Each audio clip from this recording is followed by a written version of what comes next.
Hello बच्चों, कैसे हो? ठीक चल रही है तैयारी? मज़ा आ रहा है अकाउंट्स में?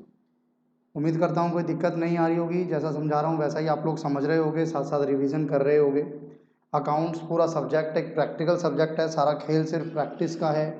जितनी ज़्यादा प्रैक्टिस और जितना रेगुलर रह के प्रैक्टिस करोगे मेरे साथ साथ, उतना ही आपको फ़ायदा मिलेगा बच्चे। अपने लास्ट लेक्चर में मैंने आप लोगों के साथ 15th क्वेश्चन कंप्लीट किया था, हमने और आपने मिलके। और आज मैं आप लोगों के साथ स्टार्ट करूंगा विदाउट वेस्टिंग योर टाइम।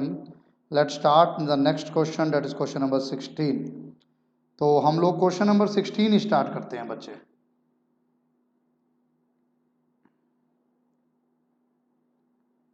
अच्छा सा कलर चुन लेता हूँ। Question number 16, given below is the trial balance of mister Alok a trader as on 31st March 2006। Cash in hand, cash in hand given है। लैंड एंड बिल्डिंग, ये देखो, ये debit balance given है, ये क्रेडिट बैलेंस गिवन है। Cash in hand 5000, land and building 80, then plant and machinery, debtor and creditor. Opening stock ये 1 अप्रैल होगा, 1 अप्रैल 2005 opening stock. 15% investment की है आपने 1 अप्रैल 2005 को 20,000 की। परचेज एंड सेल्स, परचेज है, सेल्स है। Bank overdraft, wages, salary, rent, bad debts. Drawings BRBP given है, carriage inward. Custom duty on purchase, custom duty on purchase आपका डायरेक्ट एक्सपेंस रहेगा। लाइफ इंश्योरेंस प्रीमियम, आप यहां देखोगे तो मिस्टर आलोक की बात थी है। मिस्टर आलोक कौन है? प्रोपराइटर हैं। तो मिस्टर आलोक की प्रोपराइटर की अगर आप LIP डालते हो, LIC डालते हो, तो वो ड्राइंग में काउंट होगी। अगर बिजनेस किसी प्रोपराइटर का, यानी बिजनेस अपने प्रोपराइटर की अगर LIC पे कर रहा है, तो वो फिर उसके बिजनेस की ड्राइंग मानी जाएगी। एडवर्टीजमेंट, प्रोविजन फॉर डाउटफुल डेब्ट, interest on investment, trade expenses, furniture. Sales tax payable liability है, और सेल्स टैक्स पेएबल को आप GST पेएबल भी कह सकते हो आज के सिनेरियो में। कैपिटल। अब देखते हैं एडजस्टमेंट क्या है। स्टॉक दिया हुआ है, क्लोजिंग स्टॉक। सेकंड एडजस्टमेंट कुछ न्यू है आपके पास। Included in debtor are ₹8,000 due from Ram. Debtor में 8,000 इंक्लूड है जो कि हमें राम से लेने हैं। And included in creditor are ₹6,000 due to Ram. Creditor में 6,000 इंक्लूड है जो कि हमें राम को देने हैं। तो ये इंटर बैलेंसेज हैं, ये आपस में एडजस्ट हो जाते हैं। आप राम को ये तो नहीं बोलोगे कि भाई मुझे तुझसे 8,000 लेने और मुझे तुझे 6,000 देने, तो एक काम कर, पहले मुझे 8,000 दे दे, फिर मैं तुझे 6,000 दूंगा। ऐसा तो नहीं बोलोगे आप उसे सिंपल क्या बोलोगे? आप उसे सिंपल बोलोगे, भाई मुझे आपसे 8,000 लेने हैं, मुझे आपके 6,000 देने हैं, तो नेट 2,000 आप मेरे मुझे दे दो, बस। Bill receivable include a bill of 5,000 received from Varun which has been dishonoured. कोई बिल आपको मिला था वरुण से और वो डिसऑनर्ड हो गया। BR अगर डिसऑनर होगा तो हम वापस वरुण को पकड़ेंगे। ये मैं समझाऊंगा आपको, उसका पूरा सिनेरियो समझाऊंगा step by step. Sales include ₹5,000 for the goods sold on approval basis are sold at a profit of 25% on cost. Approval was not received up to 31st March 2006. आपने कुछ गुड्स सोल्ड किए हैं approval basis पर। Sales include ₹5,000 of goods sold, और ये जो 5,000 for goods है, ये 5,000 क्या है? क्या ये सेल प्राइस है या ये कॉस्ट प्राइस है? बताओ, जल्दी सोचो। पॉइंट नंबर 4 देखो किस तरीके से लिखा हुआ है। सेल्स इंक्लूड ₹5,000, तो सेल्स में इंक्लूड है 5,000। अगर सेल्स में 5,000 इंक्लूड है तो फिर वो सेलिंग प्राइस हो गया ना 5,000 का। Wages include ₹10,000 spent on erection of machinery. आपके वेजेस में इंक्लूड है 10,000 जो आपने खर्च किया था मशीनरी को ठीक कराने में। तो ये वेजेस में इंक्लूड होना ही नहीं चाहिए था। ये किस में इंक्लूड होना चाहिए था? ये मशीन की कॉस्ट को इंक्रीज करना चाहिए था, बट हमने मशीनरी की कॉस्ट को इंक्रीज नहीं किया, हमने बेसिकली वेजेस में इंक्लूड कर दिया, तो वो गलती कर दी हमने। प्रोविजन बनाना है फॉर डाउटफुल डेब्ट का, प्रीपेड टैक्सेस हैं 2,000, मशीन पे डेप्रीशिएशन लगाना है। अब ये देख लेना भाई, मशीन पे ये डेप्रीशिएशन भी है और ये इससे लिंक्ड है। तो पहले पॉइंट नंबर 5 के एरर को ठीक करना, तब जाकर पॉइंट नंबर 8 का डेप्रिसिएशन लगाना। प्रिपेयर कीजिए trading account, profit and loss account and balance sheet on that date. तो आइए ट्रेडिंग पीएनएल बनाते हैं अपना। क्वेश्चन नंबर है हमारे पास 16। एक बार चेक कर लें किस किस पे एडजस्टमेंट है। प्लांट एंड मशीनरी पे 2 एडजस्टमेंट है, और प्लांट एंड मशीनरी के साथ साथ वेजिस पे एडजस्टमेंट है, डेटर पे एडजस्टमेंट है, क्रेडिटर पे भी एडजस्टमेंट है, और बल्कि डेटर पे तो 2 एडजस्टमेंट है। ठीक है जी। इसके अलावा चेक करो, डेटर हो गया, क्रेडिटर हो गया, बीआर पे, बल्कि डेटर पे 3 एडजस्टमेंट है भाई। मैं बताऊंगा कौन कौन सी। एक बीआर पे एडजस्टमेंट है, इसके अलावा सेल्स पे एडजस्टमेंट बैठेगी, और डेटर पे 4 एडजस्टमेंट है भाई। डेटर पे 4 एडजस्टमेंट है, और सेल्स पर एडजस्टमेंट है। यार वो सब सारी एडजस्टमेंट ही डेटर पर है क्या, कह सकते हैं, पर ये सेल कहाँ गया, ये रहा, सेल पर एडजस्टमेंट है। और देखो वेजिस पर एडजस्टमेंट है, वो हम लगा चुके, डेटर पर हम लगा चुके। प्रीपेड टैक्सेस 2000 है, टैक्सेस गिवन है कहीं,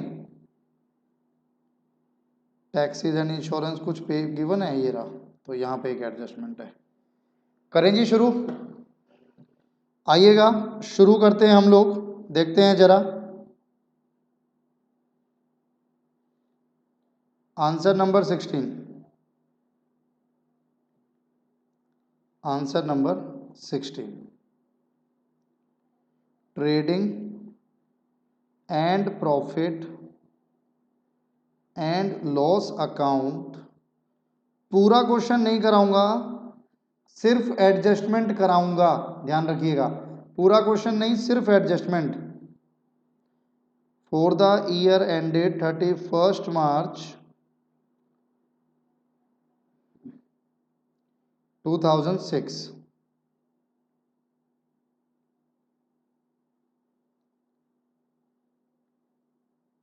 particulars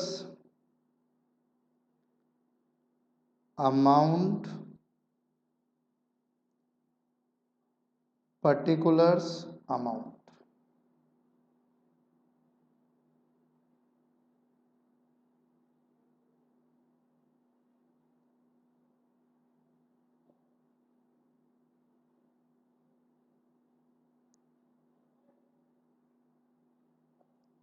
नोटिंग साथ साथ कर सकते हो तो साथ साथ कर लो, साथ साथ नहीं कर सकते हो तो मैं बाद में आपको बोल ही देता हूँ पॉज करके नोट करने के लिए, तब शो कर दूंगा, तब कर लेना जैसा आपको ठीक लगे।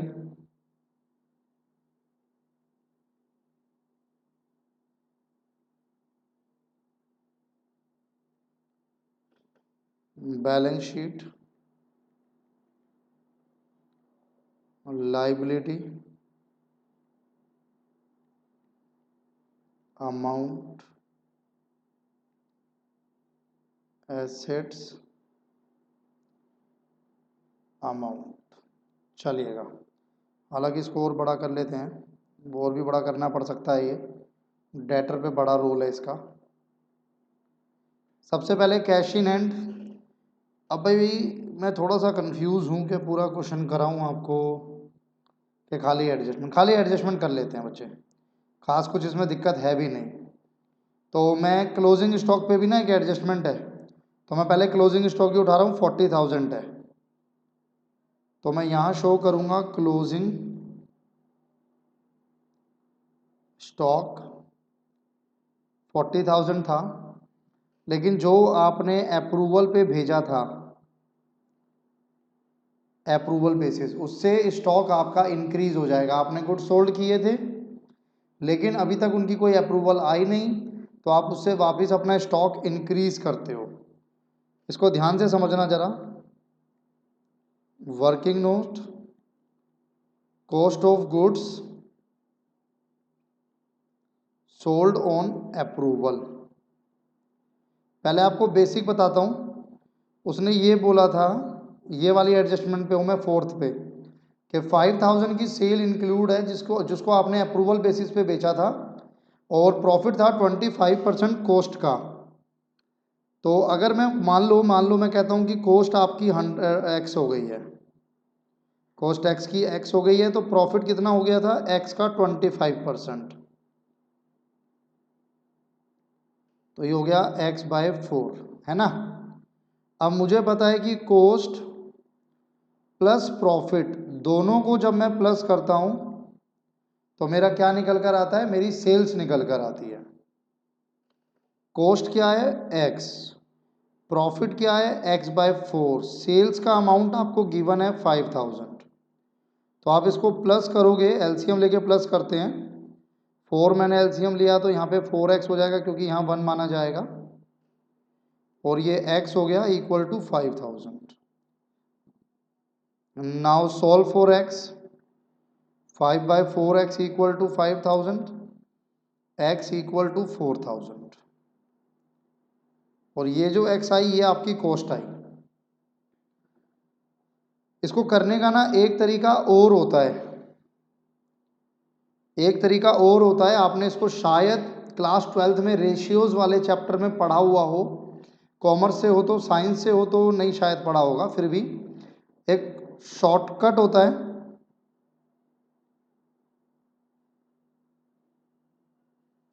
दूसरा मेथड क्या होता है ना, आप लोगों को बेसिक्स मैं एक जुगाड़ भी बोलता हूँ कि भाई अगर आपको प्रॉफिट गिवन है, मान लो आपको गिवन है प्रॉफिट 20% ऑन कॉस्ट, 20% का मतलब हो गया 1/5 ऑन कॉस्ट। तो यही प्रॉफिट सेल पे बन जाता है। न्यूमरेटर सेम रखो, डिनोमिनेटर में न्यूमरेटर प्लस कर दो, 1/6 ऑन सेल। जैसे यहाँ पे था 25% यानी 1/4 अगर कॉस्ट का है तो सेल का कितना हो गया, न्यूमरेटर सेम रखो, ये ऊपर वाला न्यूमरेटर होता है, नीचे वाला डिनोमिनेटर। न्यूमरेटर सेम रखो, डिनोमिनेटर में यानी 4 में न्यूमरेटर यानी 1 प्लस कर दो, तो 1/5 ऑन सेल। मान लो मैं कहता हूँ 1/6 है कॉस्ट का, तो सेल पे जाते वक्त न्यूमरेटर सेम रखो, डिनोमिनेटर में न्यूमरेटर प्लस कर दो। अब जैसे यहीं पर अगर मैं आपसे बात करता तो उसने बोला था 25% है कॉस्ट का, तो 25% कॉस्ट का मतलब हो गया 1/4 ऑन कॉस्ट, तो सेल का कितना हो जाएगा, न्यूमरेटर में डिनोमिनेटर प्लस कर दूंगा 1/5 ऑन सेल। अब सेल प्राइस गिवन था 5000, उसका 1/5 सीधा सीधा, तो 1000 का प्रॉफिट हो गया। तो कॉस्ट निकालने के लिए सेल में से प्रॉफिट को माइनस कर दूंगा, तो 4000 की कॉस्ट थी जिसको मैंने 5000 पे सोल्ड किया था। तो ये भी एक तरीका है, और ये जो है ये जुगाड़ है, इसका डेरिवेशन पे मैं नहीं पढ़ूंगा आपके साथ, ये जुगाड़ है। चलिएगा, तो अप्रूवल बेसिस जब मैं करने आया तो मैं को कितना स्टॉक ऐड करूंगा इसमें, वापस 4000 ऐड हो गया, तो ये हो गया 44,000, और यही 44,000 आपके ट्रेडिंग में भी जाएगा बाय क्लोजिंग स्टॉक 44,000। ये मेरा एक पार्ट हो गया। सेकंड है डेटर, डेटर में और क्रेडिटर में दोनों में अमाउंट माइनस होता है। जैसे ये वाली एडजस्टमेंट तो मैं कर चुका आपके साथ, अब मैं आपके साथ बात कर रहा हूँ इस वाली एडजस्टमेंट की। डेटर्स में इंक्लूड है क्रेडिटर्स का अमाउंट, क्रेडिटर्स में इंक्लूड है डेटर्स का अमाउंट। मुझे आपसे 8000 लेने थे, तो मेरे डेटर में आप 8000 के नाम से इंक्लूड हो। मुझे आपके 6000 देने थे, तो मेरे क्रेडिटर में आप 6000 से इंक्लूड हो। Clear clear. अब मैं क्या बोलूँगा, सर आपको मेरे 8 देने हैं, मुझे आपके 6 देने, तो आप मुझे 2 दे दो। तो कौन सा अमाउंट हमने दोनों में से माइनस किया, छोटे वाला अमाउंट। तो 6000 डेटर में से भी माइनस होगा और 6000 क्रेडिटर में से भी माइनस होगा।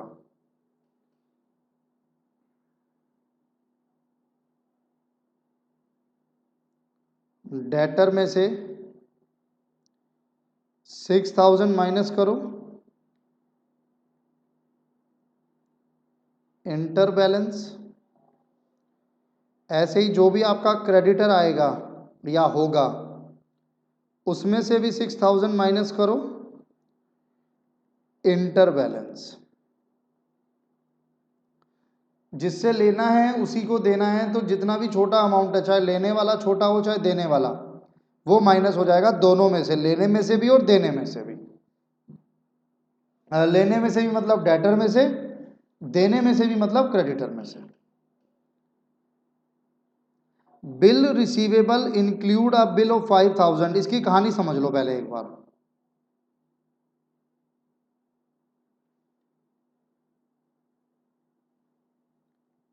Note on bill receivable and its dishonoured when BR received। BR कब रिसीव्ड होता है, यानी जब BR रिसीव होगा तो क्या एंट्री पास करोगे? जब BR रिसीव होगा तो क्या एंट्री पास करोगे? डेटर से आपको BR मिलता है, यानी जिससे आपको पैसे लेने होते हैं वो BR देता है, तो BR account debit to debtor. तो बेसिकली क्या हुआ, आपका BR इंक्रीज हो गया as an asset, debtor decrease हो गया as an asset. If BR dishonoured, अगर आगे चल के BR बेकार हो जाए, डिसऑनर हो जाए, इसके अगेंस्ट में पैसा ना मिले, तो क्या होगा? तो वापस आप अपने डेटर को इंक्रीज करोगे, डेटर अकाउंट डेबिट, और BR को कैंसिल करोगे to BR account. Debtor account debit to BR account. Clear है? क्लियर है जी। तो अब यहां क्या होगा, अब यहां क्या होगा, यहां पर आपका जो BR है वो कम होगा और आपका डेटर वापस इंक्रीज होगा। कितना अमाउंट है? BR include 5000 received from Varun which has been dishonour. तो वरुण आपका डेटर होगा, तो अब वो डेटर वापस इंक्रीज हो जाएगा, और BR जिसके अगेंस्ट में आपको पैसा मिलना था वो BR बेकार हो गया, तो वो BR कम हो जाएगा। तो आप बैलेंस शीट में डेटर को वापस इंक्रीज करोगे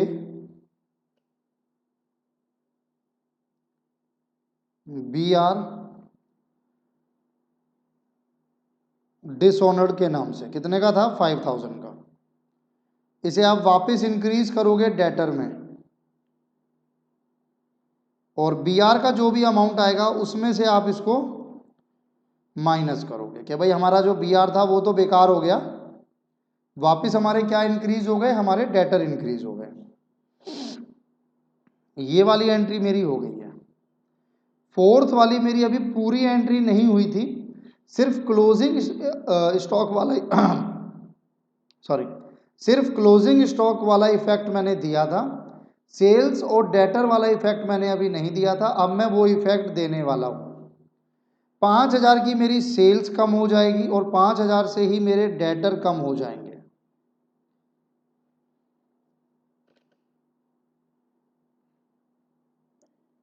मेरी वो अप्रूवल सेल जिसको मैंने सेल माना था, मैंने डेटर को इंक्रीज किया था, लेकिन अब मेरे डेटर इंक्रीज नहीं हुए क्योंकि सेल ही नहीं हुई, अप्रूवल ही नहीं आई।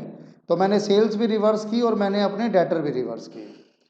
तो 5000 से तो ये माइनस होगा, और यहाँ जो आप सेल्स अमाउंट लिखोगे उसमें से आप अप्रूवल वाली सेल की 5000 हटाओगे। 4 इफेक्ट होते हैं इसके, हर एक के 2 इफेक्ट, कॉस्ट के 2 इफेक्ट, क्लोजिंग स्टॉक, वही क्लोजिंग स्टॉक ट्रेडिंग में, वही क्लोजिंग स्टॉक बैलेंस शीट में, और सेल के 2 इफेक्ट, एक आपकी सेल को कम करेगा सेलिंग प्राइस, और एक आपके डेटर को कम करेगा। अब मैं कह सकता हूं कि मेरी ये वाली एंट्री पूरी हो चुकी है। Wages include ₹10,000 spent on the erection of machinery.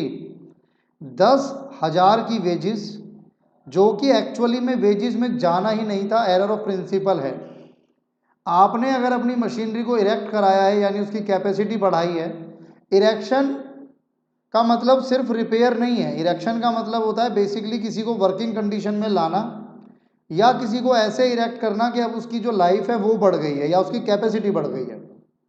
तो जब आप किसी भी एसेट को इरेक्ट कराते हो, इरेक्शन कराते हो, तो वो यही माना जाता है कि आपने एक तरीके से उस एसेट की कॉस्ट को कैपिटलाइज किया है। तो हमें उस मशीनरी की कॉस्ट में ऐड करना था, लेकिन हमने गलती से वेजेस में डाला हुआ है, तो वेजेस में से हटा दो और मशीनरी में ऐड कर दो।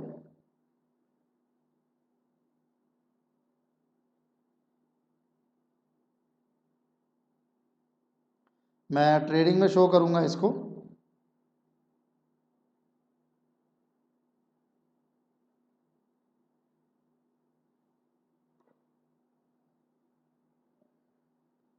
टू, ओपनिंग स्टॉक के लिए जगह छोड़ देता हूं, टू वेजेस, और उस वेजेस में से माइनस करूंगा 10,000 मशीनरी के नाम से, और मशीनरी में ऐड करूंगा जो भी मशीनरी का अमाउंट होगा उसमें ऐड कर दूंगा 10,000। मेरा ये वाला हो गया। प्रोविज़न बनाना है 5% डेटर का, इसको अभी और रोकता हूँ मैं थोड़ी देर के लिए। प्रीपेड टैक्सीज थे 2,000, तो ऊपर आपके पास टैक्सीज हैं, ये रहा रेंट रेट्स एंड टैक्सीज 15,000, उसमें से प्रीपेड है 2,000।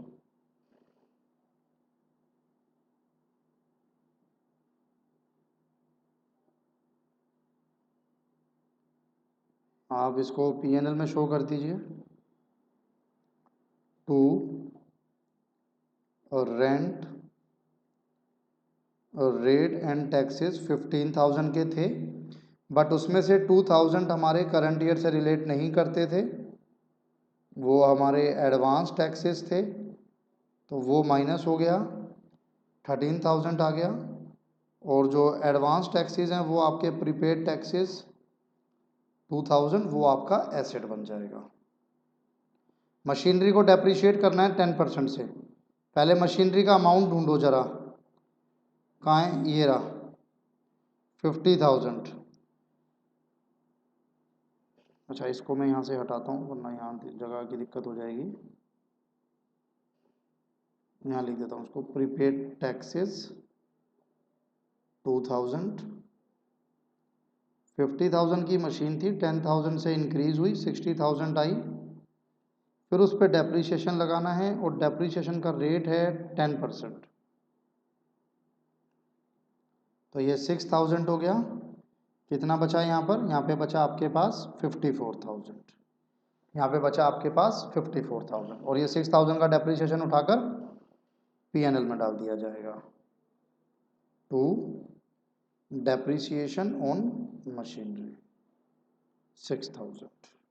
डन है भाई। अब ये वाला पार्ट भी मेरा हो गया, और आपने देखा मैंने डेप्रीशिएशन बाद में लगाया, पहले मैंने एरर को ठीक करा। अब डेटर पे देख लो जरा, डेटर का अमाउंट कितना है, इनके अमाउंट उठा लूँ एक बार जरा मैं। परचेज का अमाउंट था 95, या चलो और ऊपर से प्लांट एंड मशीनरी हो गया 50, डेटर 25, क्रेडिटर 40।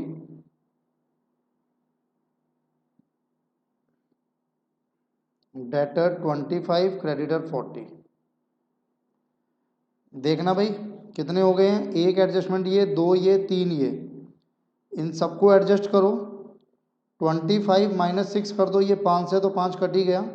इंटर बैलेंस ही 6,000 जिससे मुझे लेना था, मुझे खुद उसका देना था, तो वो मैंने हटा दिया। बीआर डिसऑनर हुआ तो मेरा डेटर इंक्रीज हो गया। अप्रूवल सेल अभी अप्रूव नहीं हुई तो मेरा डेटर वापस डिक्रीज हो गया।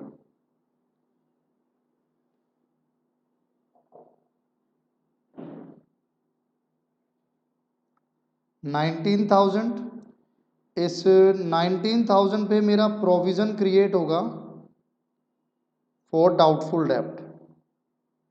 कितना परसेंट है प्रोविज़न, 5%। तो 19,000 का 5% चेक करते हैं,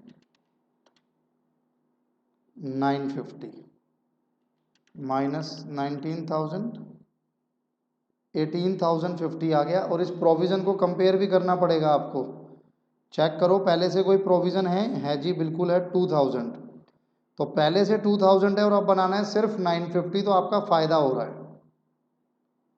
तो आप यहाँ शो करेंगे बाय प्रोविज़न फॉर डाउटफुल डेब्ट, पहले से था 2,000, अब बनाना है सिर्फ 950, तो 1,050 का आपको बेनिफिट हो रहा है क्योंकि आपका प्रोविज़न कम हो रहा है, आपकी लाइबिलिटी कम हो रही है। क्लियर हो गया यहाँ तक, डेटर और क्रेडिटर हो गया। स्टॉक एक ना, इस पे आपकी हिडन एडजस्टमेंट होगी, जिसके साथ परसेंटेज गिवन होती है उसकी एडजस्टमेंट आपको चेक करनी पड़ती है। कैसे? आपने इन्वेस्टमेंट कब की थी? 1 अप्रैल 2005। ईयर कब क्लोज हो रहा है? 31 मार्च 2006। तो पूरे एक साल का इंटरेस्ट अगर मैं इस पे देखता 20,000 का 15%, तो ये 3,000 बैठता। जबकि आपको इंटरेस्ट कितना मिला? आपको सिर्फ इंटरेस्ट मिला 2,000। तो 1,000 इंटरेस्ट अभी भी मिलना बाकी है।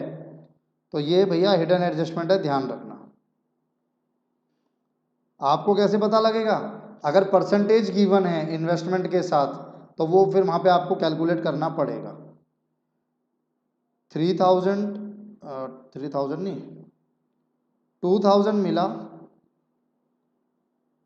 1,000 ड्यू है, टोटल 3,000 मिलना था। ये आपका हो गया आउटस्टैंडिंग इंटरेस्ट या एक्रूड इंटरेस्ट। और जो आपका आउटस्टैंडिंग या एक्रूड इंटरेस्ट होता है वो आपका एसेट भी बनता है। तो आप यहाँ शो करेंगे आउटस्टैंडिंग इंटरेस्ट 1,000। तो ये एक हिडन एडजस्टमेंट थी। लाइफ इंश्योरेंस प्रीमियम मैंने आपको बता दिया, ड्राइंग में से माइनस होगा। बीआर का अमाउंट 15,000 है, तो यहाँ पर हमने छोड़ा हुआ था ना बीआर का अमाउंट। 15,000 में से 5,000 माइनस करोगे तो 10,000 बचेगा आप। और भी है कोई ऐसा जो हमने छोड़ा हुआ हो? नहीं, ये आपका 34। बस जी, बाकी तो मैंने आपको करा दिया। वेजिस का अमाउंट आप देख लो कितना है, वो इतना बड़ा इशू नहीं है वेजिस का, तो 28 था। तो एक बार नोट कर लो अगर नहीं हुआ है तो। बस ये ही पार्ट था आपका एडजस्टमेंट वाला, मैंने सारा करा दिया है। बाकी आप लोग करोगे, बैलेंस शीट मैच हो जाएगी। नोट कर लो एक बार, पॉज करके नोट कर लो।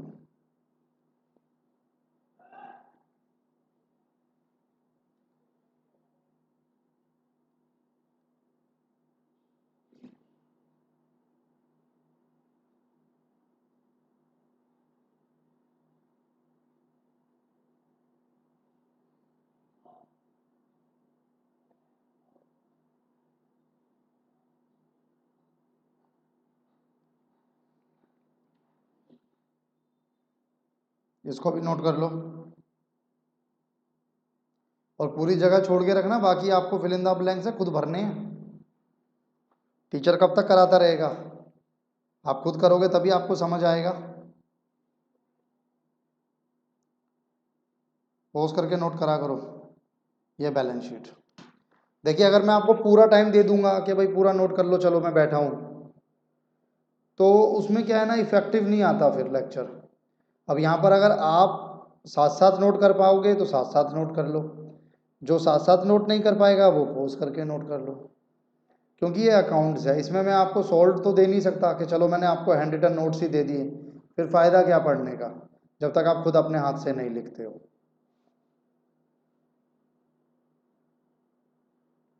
पॉज करके नोट कर लो।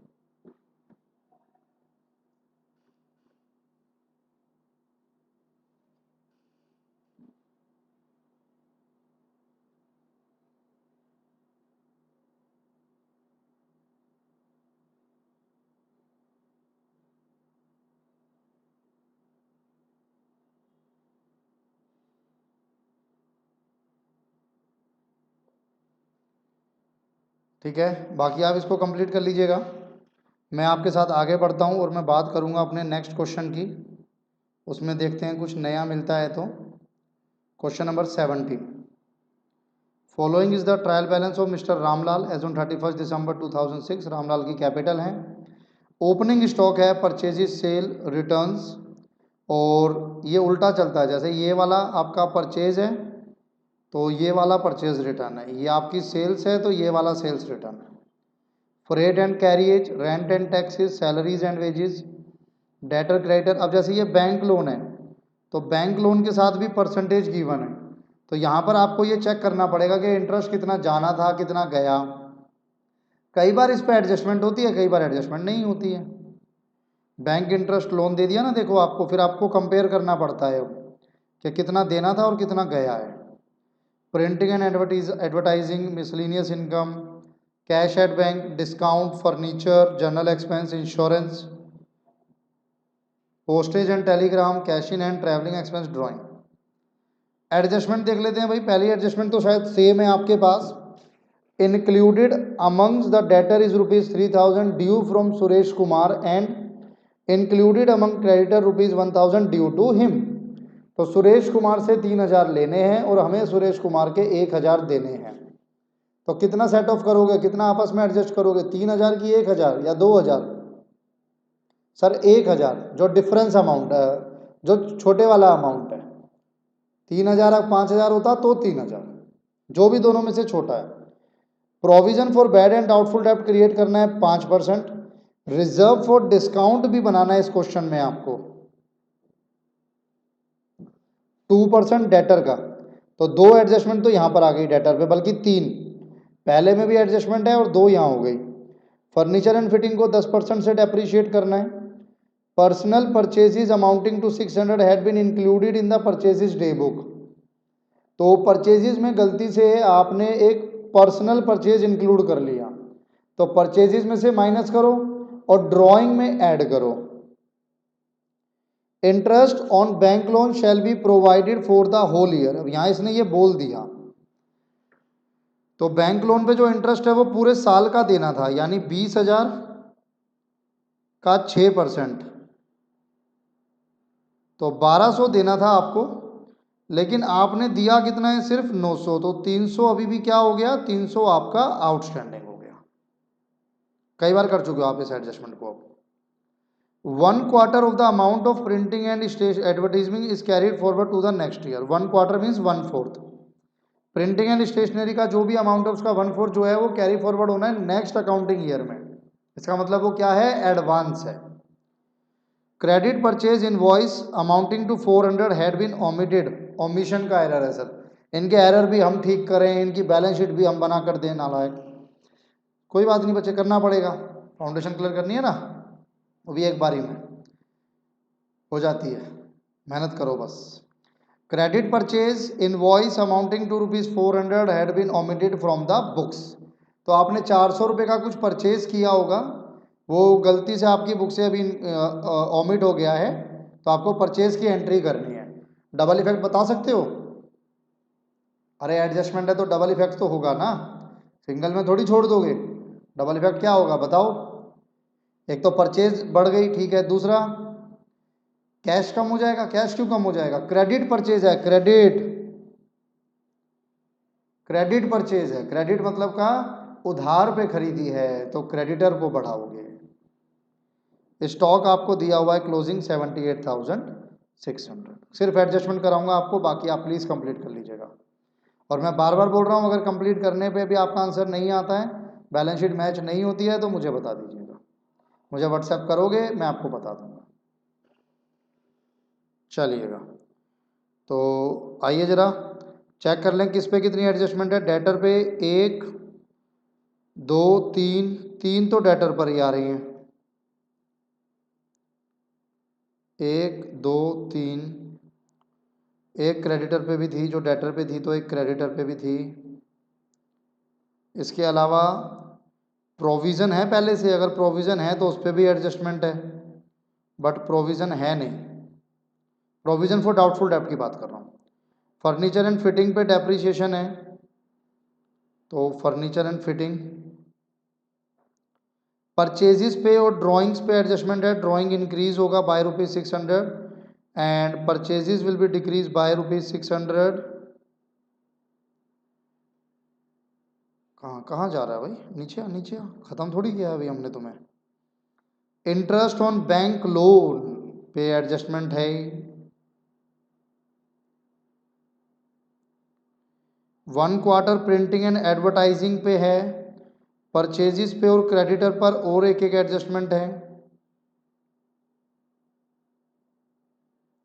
तो क्रेडिटर पे 2 एडजस्टमेंट हो गई, परचेजेस पे भी 2 एडजस्टमेंट हो गई, और क्लोजिंग स्टॉक पे कोई एडजस्टमेंट नहीं बनेगी। पूरे चैप्टर में क्लोजिंग स्टॉक में सिर्फ एक ही जगह एडजस्टमेंट बनती है, जब आप अप्रूवल पे सेल पे करते हो और वो अप्रूव हुआ नहीं होता, तो आपको वो वापस रिफंड करना होता है, वापस रिटर्न बैक करना होता है। आइए answer number 17।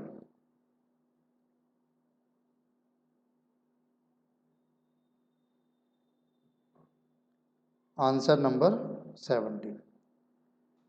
Trading and profit and loss account for the year ended 31 मार्च, मार्च था कि दिसंबर था, और साल कौन सा था? 31 दिसंबर 2006। 31 दिसंबर 2006।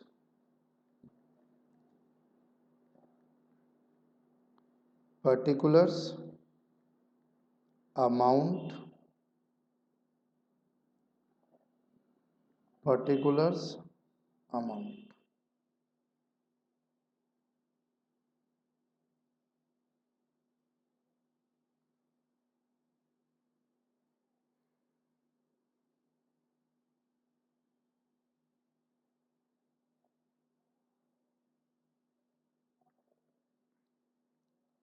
आप थोड़ा सा और बड़ा बना लेना चाहे तो, क्योंकि आपको पूरा करना है, मुझे सिर्फ एडजस्टमेंट करनी है, तो थोड़ा सा और बड़ा बना लेना। Balance sheet, liability, amount, asset, amount.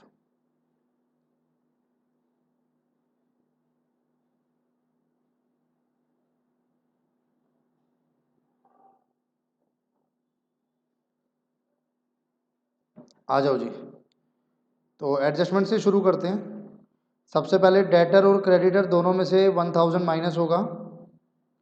तो हमारी जो बैलेंस शीट है, बैलेंस शीट में मैं यहाँ पे लिख देता हूँ डेटर, उसमें से 1000 माइनस कर दो। इंटर बैलेंसेस, क्रेडिटर 1000 माइनस कर दो इंटर बैलेंसेस के नाम से। तो दोनों माइनस कर दिए हमने। पहली एडजस्टमेंट हमने सफलतापूर्वक पूरी की। उसके बाद सेकंड है provision for doubtful debt. Okay, तो जरा डेटर का अमाउंट ढूंढ लें। डेटर का अमाउंट है 24 और क्रेडिटर का 14,800। 24 14,800 इज 24 में से 1000 माइनस कर दो, 23,000 बचा हमारे पास। सबसे पहले इसमें से माइनस करना है प्रोविजन फॉर, बल्कि एक बात बताऊं आपको, सबसे पहले इसमें से माइनस होता है फर्दर बैड डेब्ट। क्वेश्चन में है नहीं वो, अगर होता तो सबसे पहले वो माइनस होता। पूरा सीक्वेंस समझा देता हूं ना आपको। फिर माइनस होता है प्रोविजन फॉर डाउटफुल डेब्ट। अब वो चेक करो कितना है। प्रोविजन है 5%, तो 23,000 का 5% निकालना, 23,000 का 5%, 1150 माइनस 23,000, 21850। अब फिर provision banana, provision for discount 2%, ये 2%, ये 2% किस पे लगेगा?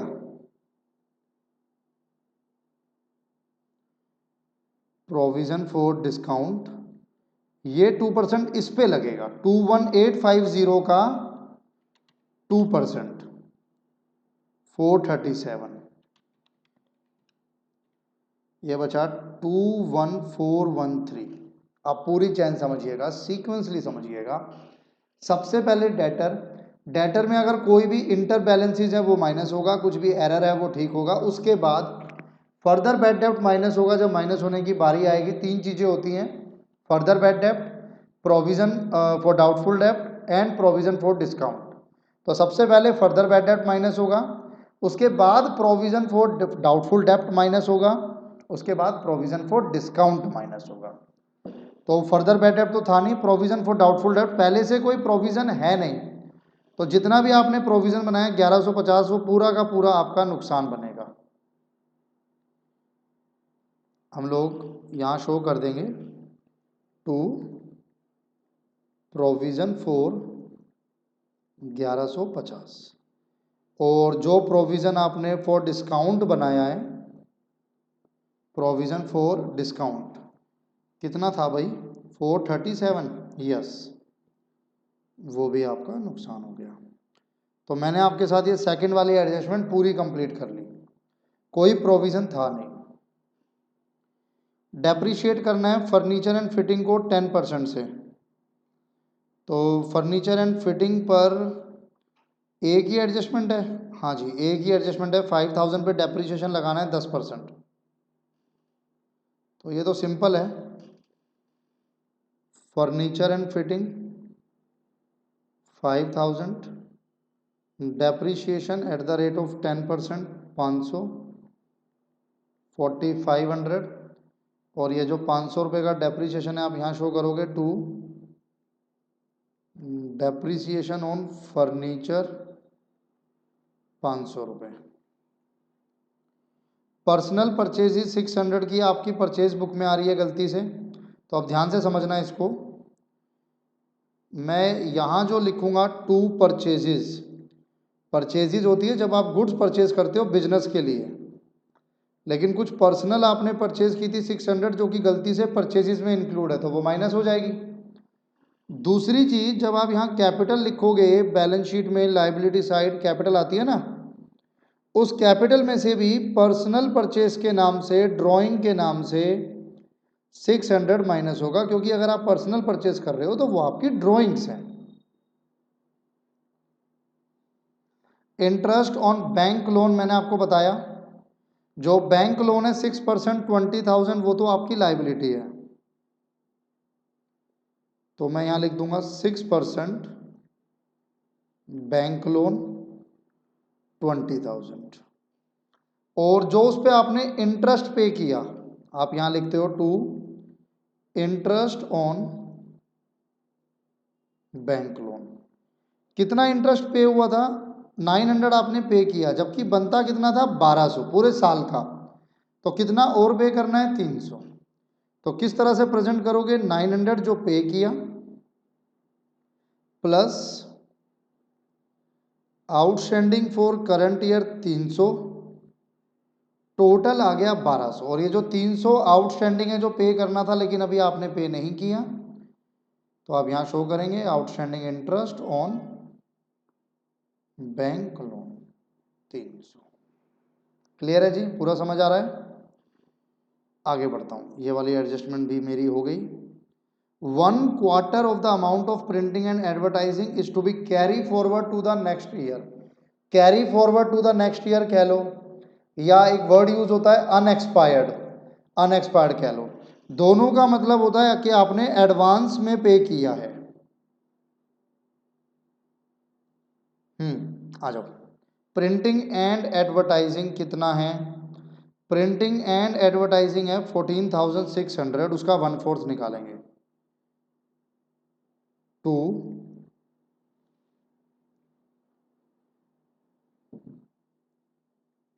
प्रिंटिंग एंड एडवर्टाइजिंग 14,600, और एडवांस कितना है?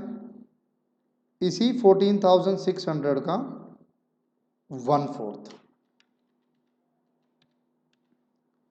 3650 माइनस हो जाएगा। किसमें से? 14,600 में से 10950। और एडवांस में अगर खर्चा करते हो तो क्या बनती है? जल्दी बताओ क्या बनती है? यहाँ लिखूं क्या कुछ? लाइबिलिटी थोड़ी बनती है यार, क्या गलत गलत जवाब देते रहते हो। एसेट बनता है जब भी कोई खर्चा आप एडवांस में करते हो।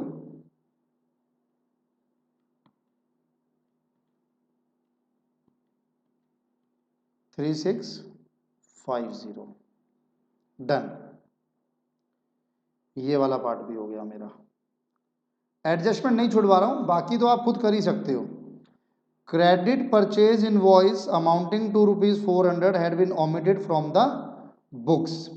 आपने क्रेडिट पे परचेज किया था, और क्रेडिट पे परचेज किया था 400 का। अच्छा, तो आपकी परचेजेस भी इंक्रीज होनी थी और आपके क्रेडिटर भी इंक्रीज होने थे।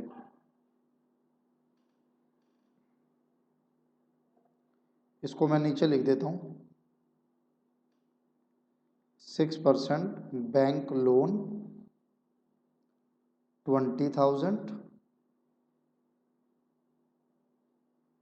और यहाँ पर आएगा आपके पास कि जो ओमिट हुआ था 400 वो यहाँ प्लस होगा और वो परचेजिज में भी प्लस होगा। यहाँ 400 ओमिशन के नाम से आप प्लस करोगे 400, ये भी हो गया। क्लोजिंग स्टॉक 78,600 तो आपको पता ही है, बाय क्लोजिंग स्टॉक 78,600 एंड यहाँ पर भी आप शो करोगे क्लोजिंग स्टॉक 78,600। कोई ऐसा है जिसका अमाउंट लिखना हो, ये इसमें कंफ्यूज मत होना, ये 1000 है। कोई ऐसा जिसका अमाउंट लिखना हो, लग तो नहीं रहा मुझे ऐसा कुछ, फिर भी कैपिटल का लिख लेते हैं। Capital capital capital capital capital capital capital 86690 86690। और कुछ लग रहा है ऐसा? नहीं, और कुछ नहीं है ऐसा। परचेजिस का लिखना है, परचेजिस का लिख लो 321,700 321,700। तो मैंने सारी एडजस्टमेंट आपके सामने रख दी है, फटाफट से नोट कर लो। अगर नोट नहीं किया है तो पोस्ट करके नोट करो भाई, ध्यान नहीं भटकाना है इधर उधर, जल्दी जल्दी करो। ट्रेडिंग,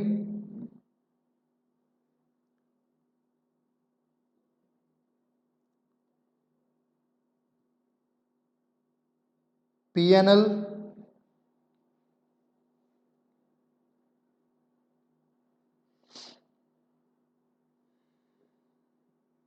बैलेंस शीट, सबसे इंपॉर्टेंट चलता है डेटर। डेटर की एडजस्टमेंट काफ़ी इंपॉर्टेंट रहती है और थोड़ी सी डिफिकल्ट भी बच्चों को लगती है।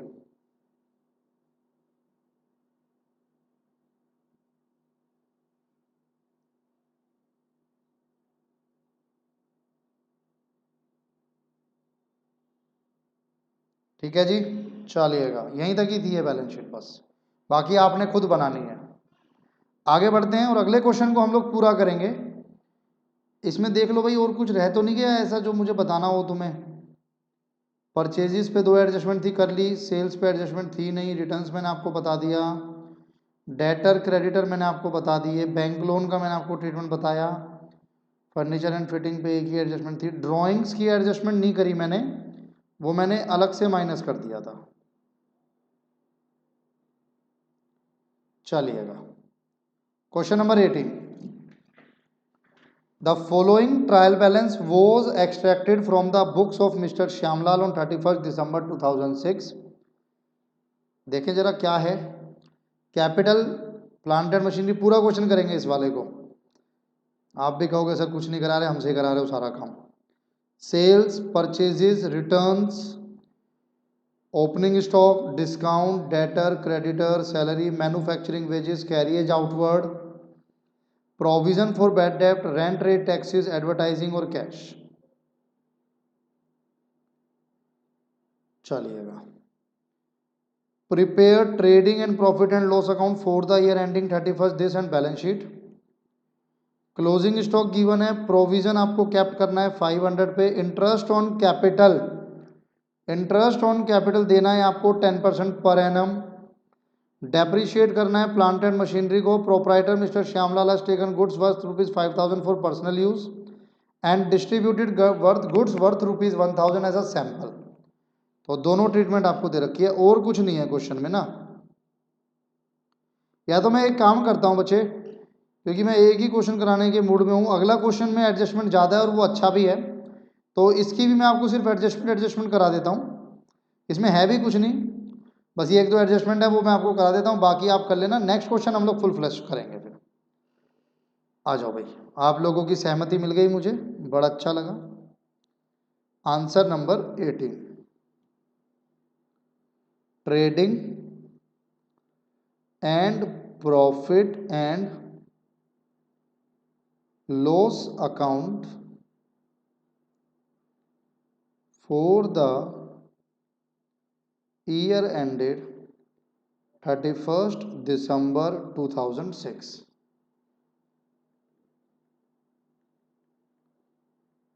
Particulars amount, particular amount. पूरा नहीं कर रहे हैं, सिर्फ एडजस्टमेंट कराऊंगा। आप फॉर्मेट बड़ा बनाना,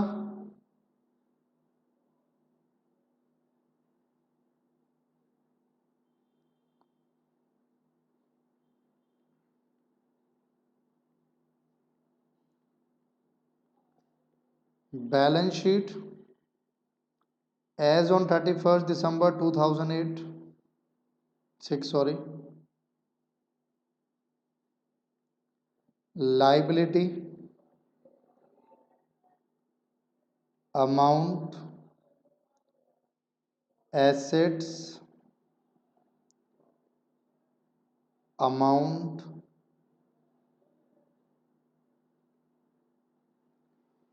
करें जी शुरू, चलिएगा। Adjustment adjustment closing stock 34,220। हालांकि ये तो इतना इजी लग रहा है कि एडजस्टमेंट कराने का भी मन नहीं कर रहा। आप लोगों ने तो कर भी लिया होगा अब तक, मुझे लगता है ना। 34,220। बच्चे कह रहे हैं सर नहीं कराना, मत कराओ, बेइज्जती मत करो। बेइज्जती नहीं कर रहा है मैं तो, आपका हौसला बढ़ा रहा हूँ। नहीं किया तो स्टार्ट करो, तो खुद हो जाएगा। इसके बाद प्रोविजन फॉर डाउटफुल डेब्ट 500 रखना है। अभी कितना है? 525। डेटर कहाँ है? डेटर ये रे। तो मैं डेटर उठा रहा हूँ, पहले मैं यहाँ डेटर लिख देता हूँ। 45,000, उसमें से ना न्यू वाला प्रोविजन माइनस करो,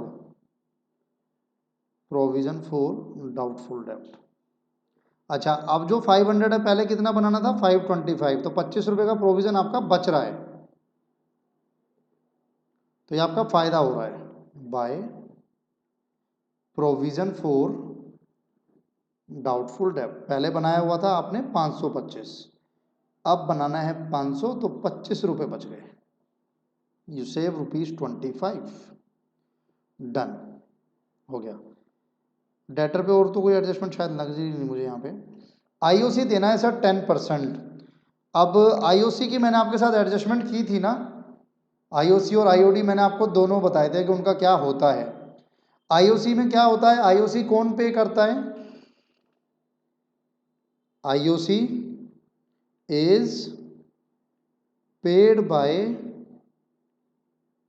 फर्म टू ओनर। तो फर्म के लिए एक्सपेंस है, और ओनर भी उसको कैश में नहीं लेता। ओनर कहता है मेरी कैपिटल को इंक्रीज कर दो, मेरी कैपिटल को बढ़ा दो। तो आईओसी जब आप निकालोगे तो एक तो आपकी फर्म के लिए तो एक्सपेंस है टू आईओसी,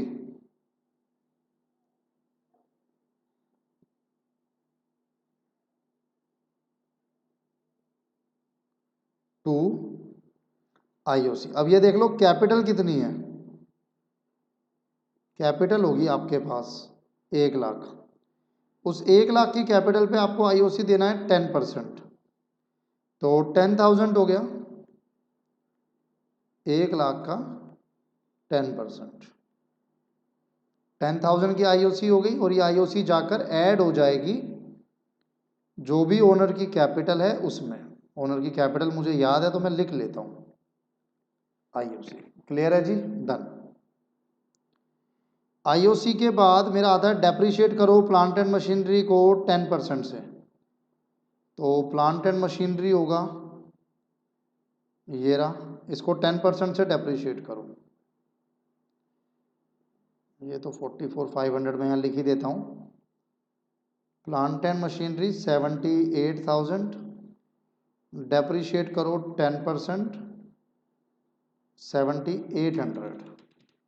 78,000 माइनस 7,800, 70,200, और 7,800 की जो डेप्रिसिएशन है वो हम लोग यहाँ पे लिख देंगे to depreciation on plant and machinery 7,800।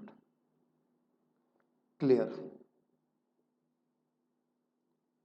आगे बढ़ते हैं, आगे बढ़ते हैं। कुछ और हाँ, ये लास्ट वाली जो एडजस्टमेंट है ये इंपॉर्टेंट है और यही न्यू थी।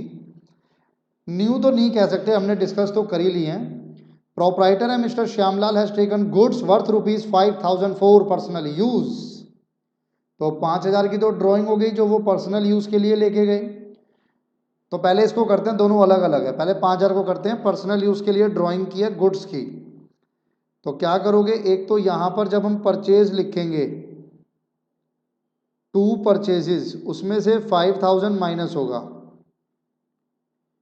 Goods withdrawn. और जो आप यहां नीचे कैपिटल लिखी हुई है उसमें से भी आप माइनस करोगे, गुड्स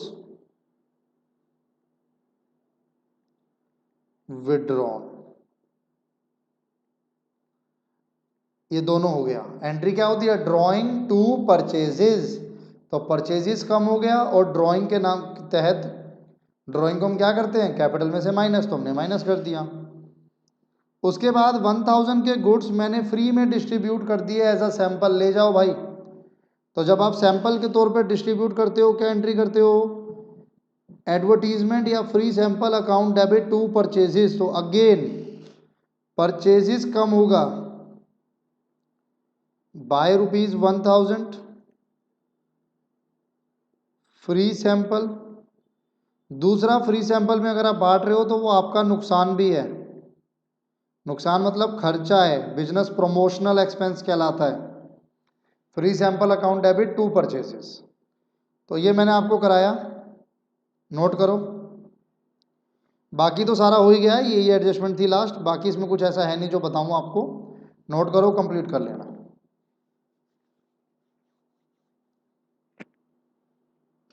ट्रेडिंग हो गया, पीएनएल, दो दो तीन तीन एडजस्टमेंट है सारी इसमें, उससे ज़्यादा कुछ है नहीं। और ये बैलेंस शीट चलिएगा। अब मैं आप लोगों के साथ स्टार्ट करूंगा अपना एक important question, question number 19। Question number 19 में आप लोगों के साथ डिस्कस करता हूं, और अच्छा क्वेश्चन है, इंपॉर्टेंट क्वेश्चन है, ध्यान से देखना।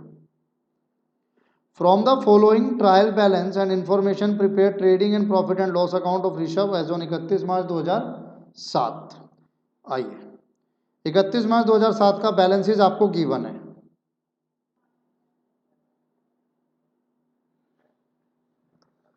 31 मार्च 2007 का ट्रेडिंग पैनल और बैलेंस शीट बनाना है। देखो, ट्रायल बैलेंस आपके सामने है। Capital, drawing, land and building, plant and machinery, furniture, sales, return outward, debtors, loan from Gajanand on first. From है, फ्रॉम यानी हमने लोन लिया है।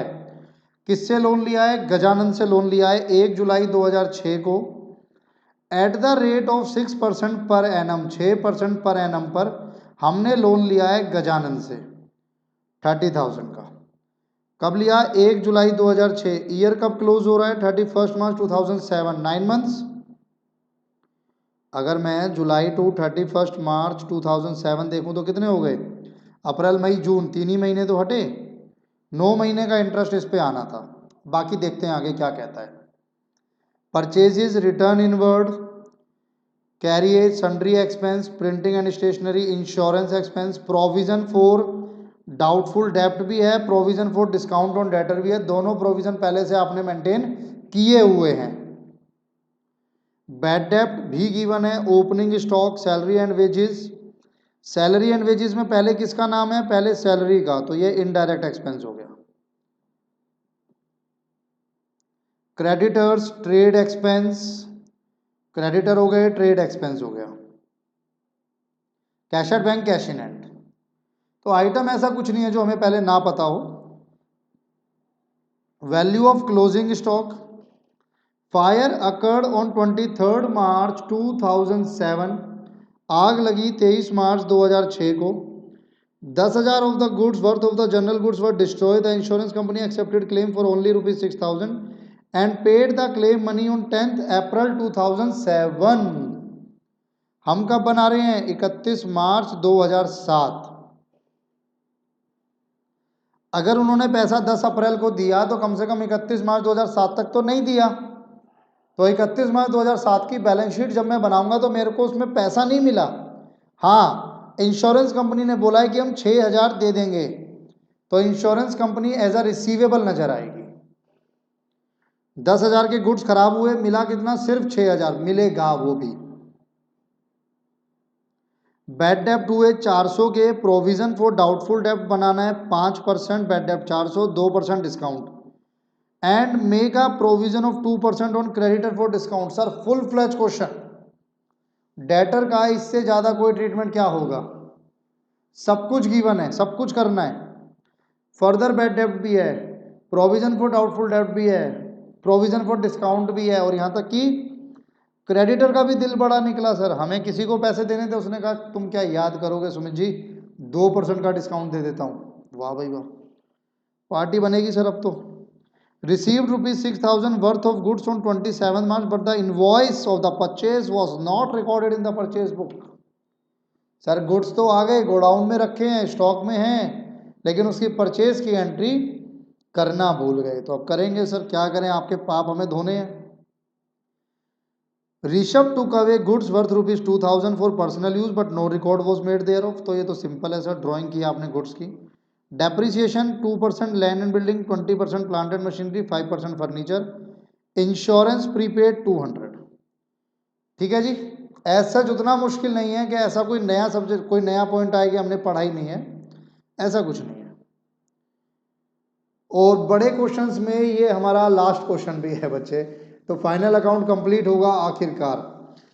क्वेश्चन नंबर 20 है, बट वो बड़ा नहीं है, वो छोटा क्वेश्चन है। शुरू करते हैं, फुल फ्लैश क्वेश्चन करेंगे, प्यार से करेंगे, साथ साथ करना है, साथ साथ कर लो। साथ साथ नहीं करना है, मुझसे आगे भागना है, आगे भाग जाओ, जल्दी कर लो। और रुक के समझना है, समझ लो, बाद में मैं पोज एंड नोट करवा दूंगा। सबसे पहले मैं, क्योंकि मैं तो आराम आराम से करूंगा भाई। सबसे पहले फायर अकड़ हुई, पहले इनकी एडजस्टमेंट्स ही कर लेते हैं ना, फिर देखेंगे। Answer number 19, trading and profit and loss account for the year ended 31st March 2007.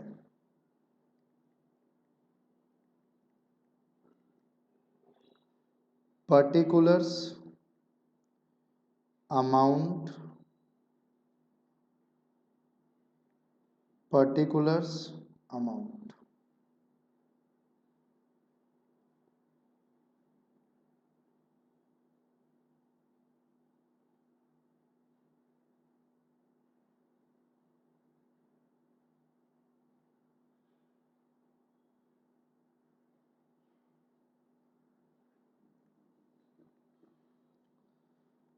Balance sheet as on 31st March 2007. Liability, amount, asset, amount.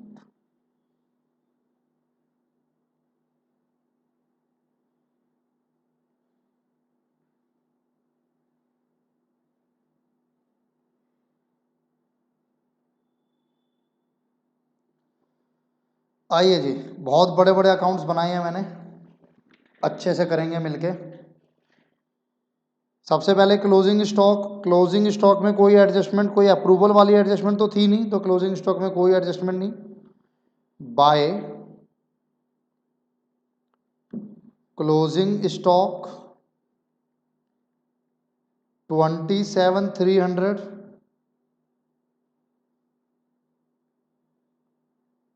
Closing stock 27,300।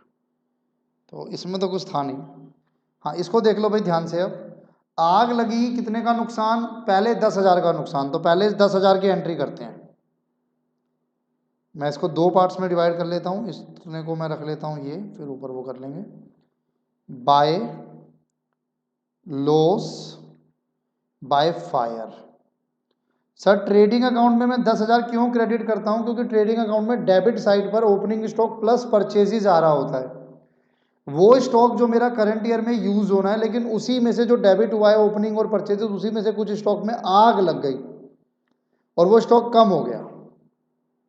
हाँ, अगर आप चाहो तो इस 10,000 को परचेजेस में से भी माइनस कर सकते हो, वो भी एक ऑप्शन है। फिर मैं इसको डेबिट करूंगा लॉस बाय फायर या एबनॉर्मल लॉस के नाम से कि भाई ये मेरा नुकसान हुआ। तो यहां पर मैं इसको क्रेडिट करता हूं, क्यों? क्योंकि मेरे गुड्स कम हुए हैं। यहां पर मैं इसको डेबिट करता हूं क्योंकि ये मैं इसको एज अ लॉस काउंट कर रहा हूं। क्लियर हो गया जी? क्लियर हो गया बच्चे। अब जो इंश्योरेंस कंपनी ने देने का वादा किया है उसको अपनी इनकम बनाओ। कितने का? 6,000 का। आप रो रहे थे सर, आप मालिक हैं, आप रो रहे थे कि सर मेरा नुकसान हो गया। कितने का? 10,000 का। तभी आपका मैनेजर आया, सर ज्यादा मत रो। ज्यादा मत रो मतलब क्या? एक आंख से रो, एक आंख से मत रो सर। है क्यों ना रो मैं, या क्यों मैं ज्यादा ना रो? तो मैनेजर ने बताया सर हमारे गुड्स का इंश्योरेंस था। खुश हो गया मैनेजर, और साथ ही साथ ओनर भी खुश हो गया। लेकिन जब इंश्योरेंस कंपनी को फोन किया तो उन्होंने कहा भैया सारा पैसा नहीं देंगे, सिर्फ 6,000 देंगे। तो इसलिए थोड़ा सा हंसो, थोड़ा सा रो, लेकिन 6,000 तो मिलेंगे। तो वो 6,000 जो मिलेंगे वो मेरा इनकम कह लो। अगर मैं उसको क्रेडिट कह रहा हूं तो या तो इनकम कह लो, या ये कह लो कि मैं अपने लॉस को कम कर रहा हूं। और इसको मैं अपना रिसीवेबल भी बनाऊंगा। Insurance company 6,000। यहां तक भी क्लियर हो गया? सेकेंड एडजस्टमेंट मेरी हो गई। इसके 4 इंपैक्ट होते हैं, 2 10,000 के, 2 6,000 के। बैड डेप्ट्स आ रहा है भाई। बैड डेप्ट्स के लिए मैं पहले डेटर्स को उठाना चाहूंगा।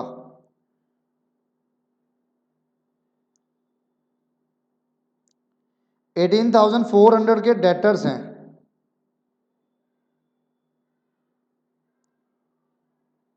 डेटर्स 18,400। अब चेक करो डेटर पे और भी कोई एडजस्टमेंट है? नहीं सर, और कोई एडजस्टमेंट नहीं है, सिर्फ थर्ड एडजस्टमेंट है डेटर पे। सबसे पहले क्या माइनस करना है? फर्दर बैड डेप्ट।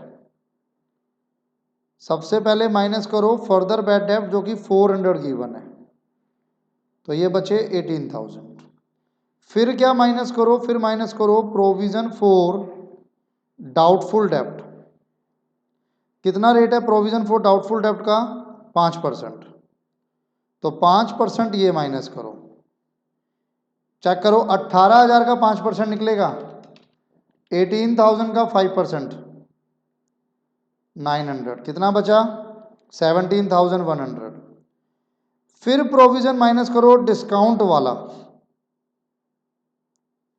2%, और ये 2% जो निकलेगा ये 17,100 का 2% निकलेगा।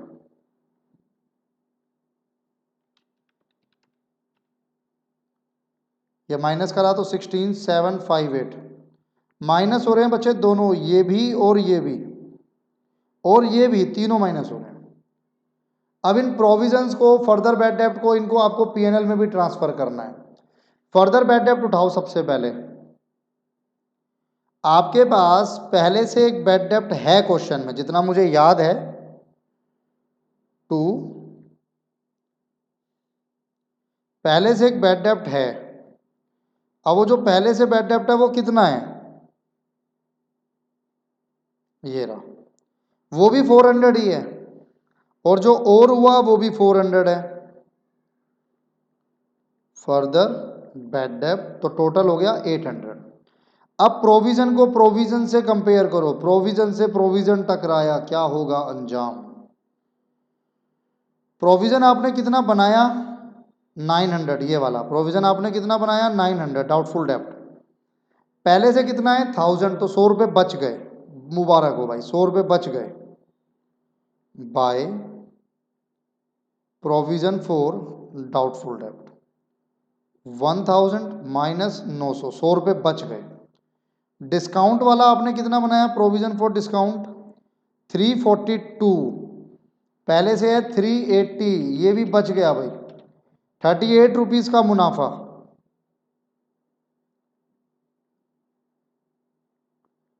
प्रोविज़न फॉर डिस्काउंट 380 पहले से था, अब आपको मेंटेन करना है सिर्फ 342, तो 38 रुपीज़ आपके बच गए।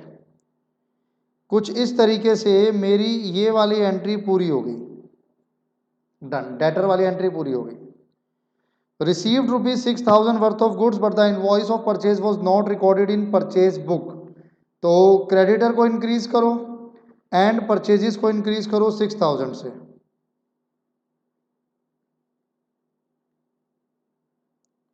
बाय परचेजेस ओमिशन के नाम से 6,000 परचेजेस को इंक्रीज करो और क्रेडिटर में आ जाओ तो क्रेडिटर को भी इंक्रीज करोगे।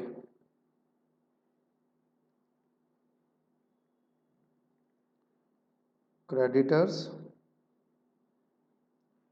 को भी आप इंक्रीज करोगे बाय ₹6,000। ऋषभ टू कवे गुड्स 2,000 के गुड्स आप अगर विड्रॉ करते हो तो कैपिटल को कम करोगे और परचेजेस को कम करोगे। तो यहाँ कैपिटल है, उस कैपिटल में से जो भी गुड्स विड्रॉन होंगे वो एज अ ड्रॉइंग कैपिटल में से माइनस होगा 2,000, और आपकी परचेजेस को भी कम करेंगे 2,000, गुड्स विड्रॉन। मैं पहले एडजस्टमेंट कंप्लीट की है मैंने इस क्वेश्चन में अभी तक। फिर डेप्रिसिएशन लगाओ लैंड पे, बिल्डिंग पे, तो लैंड एंड बिल्डिंग पे 2% है। चेक करो लैंड एंड बिल्डिंग कितना है, ये रहा 2% है इस पे 90,000 पे।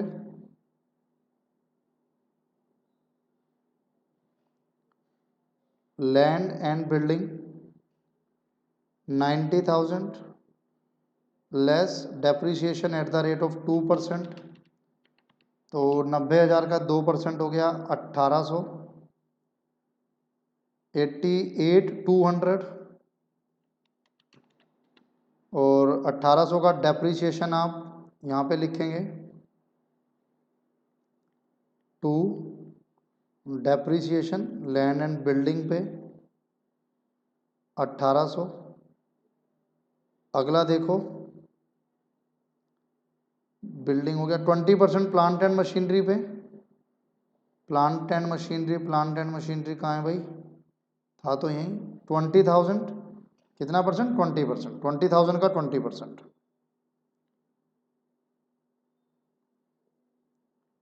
Plant and machinery 20,000 less depreciation at the rate of 20%, 4,000 इसका माइनस करो, ये आ गया 16,000, और यहाँ पर मैं लिख देता हूँ प्लांट एंड मशीनरी का आ गया 4,000। और क्या है 5% फर्नीचर का, फर्नीचर भी वहीं मिलेगा आपको कहीं ना कहीं, ये रहा 5,000 है इसका 5%। फर्नीचर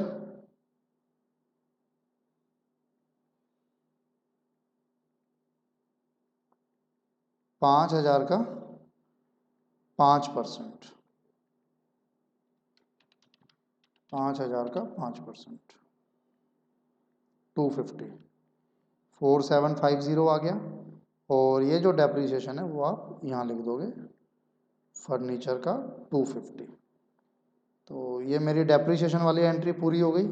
इंश्योरेंस प्रीपेड 200, तो इंश्योरेंस ढूंढो पहले, ये रहा 1,000 का इंश्योरेंस है, आप यहाँ दिखाओगे टू इंश्योरेंस 1,000, और उस पर जो एडवांस है 200 वो माइनस करोगे तो 800 बचेगा, और एडवांस में पे किया गया इंश्योरेंस आपका एसेट बनेगा। एडवांस इंश्योरेंस 200 आपका एसेट बन गया। तो ये मेरी एडजस्टमेंट पूरी हो गई है। अब मैं ऊपर आता हूँ और इनको लिखता हूँ जो जो बचे हुए हैं। कैपिटल मैं लिख चुका हूँ, नहीं कैपिटल लिखना है 1 लाख।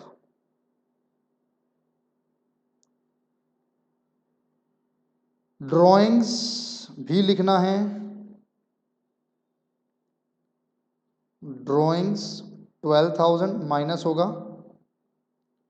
लैंड एंड बिल्डिंग हो गया, प्लांट एंड मशीनरी कैपिटल हो गया, ड्राइंग हो गया, लैंड एंड बिल्डिंग हो गया, प्लांट एंड मशीनरी हो गया, फर्नीचर हो गया। सेल्स लिखना है 140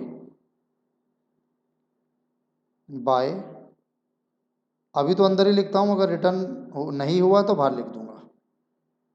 रिटर्न आउटवर्ड यानी purchase return 6,000, return outward purchase return 6,000। Debtors तो हो चुका सर, लोन वाली एंट्री नहीं हुई, लोन फ्रॉम गजानन 30,000। लाइबिलिटी बनेगी हमारी लोन फ्रॉम गजानन 30,000। और इस पे इंटरेस्ट के बारे में कुछ भी नहीं बोला ना, एडजस्टमेंट भी नहीं है कहीं पर। एडजस्टमेंट है कि इंटरेस्ट ऑन लोन, ऐसी कोई एडजस्टमेंट आपको नजर आए? नहीं है बच्चे। तो इसका मतलब पूरा जो इंटरेस्ट है 30,000 का 6% 9 महीने का, चेक करो 30,000 का 6% होता है 1800, 9 महीने का डिवाइड बाय 12 इंटू 9, 1350 का इंटरेस्ट आपको पे करना था लेकिन आपने पे नहीं किया, तो भैया ये बनेगा आउटस्टैंडिंग इंटरेस्ट ऑन लोन 1350, और आपका ये खर्चा भी बनेगा। खर्चे में डालते वक्त आउटस्टैंडिंग लिखने की जरूरत नहीं है। तो ये हिडन एडजस्टमेंट है, क्योंकि मुझे रेट भी गिवन है और मुझे डेट भी गिवन है। रेट और डेट दोनों गिवन होगा तो आप इंटरेस्ट अपने आप कैलकुलेट कर सकते हो, तो आपको करना चाहिए। Purchases 80,000, sales return 5,000। Purchases 80,000, return inward 5,000, ये रहा return inward. Carriage direct expense है 10,000, टू कैरिएज डायरेक्ट एक्सपेंस है 10,000। सन्ड्री एक्सपेंस इनडायरेक्ट एक्सपेंस है 600, to sundry expense 600। Printing and stationery भी इनडायरेक्ट एक्सपेंस है 500। इंश्योरेंस एक्सपेंस हो चुका है, प्रोविजन हो चुका है, बैड डेप्ट हो चुका है, opening stock 21,300 to opening stock 21,300। Salary and wages 18,500 indirect expense माना जाएगा। हुआ तो नहीं है ना ये?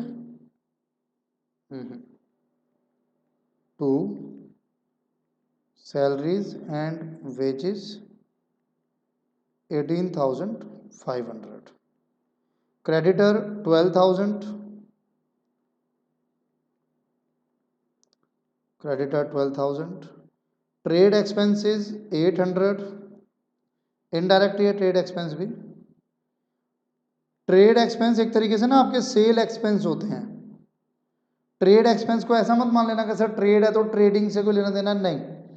ट्रेड मतलब व्यापार, बिजनेस, तो बिजनेस से रिलेटेड है, फैक्ट्री से रिलेटेड नहीं है, इनडायरेक्ट है। Cash at bank 4,600, cash at bank 4,600। Cash in hand, cash in hand कितना है 1,280। चलिएगा, कर तो हमने सारा ही लिया है। अब जरा इसको बंद करते हैं, देखते हैं। सबसे पहले ट्रेडिंग अकाउंट को बंद करो। बंद करने से पहले ना छोटे छोटे अमाउंट भी निकाल लो। 135,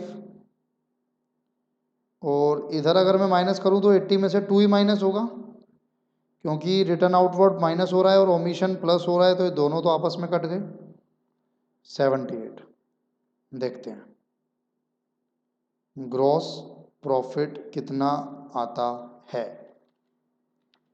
1,35,000, 27,300, 10,000। 1,72,300 माइनस 21,300 माइनस 78,000 माइनस 10,000। जीपी आ रहा है 63, हालांकि कुछ कम है, बाकी देखते हैं क्या होता है आगे। 63 एक बार ये चेक कर लो। 10,4,14 नहीं, ठीक है सर, एनपी ही आएगा। मुझे लग रहा था कि लॉस आएगा कि नहीं, पर एनपी ही आएगा।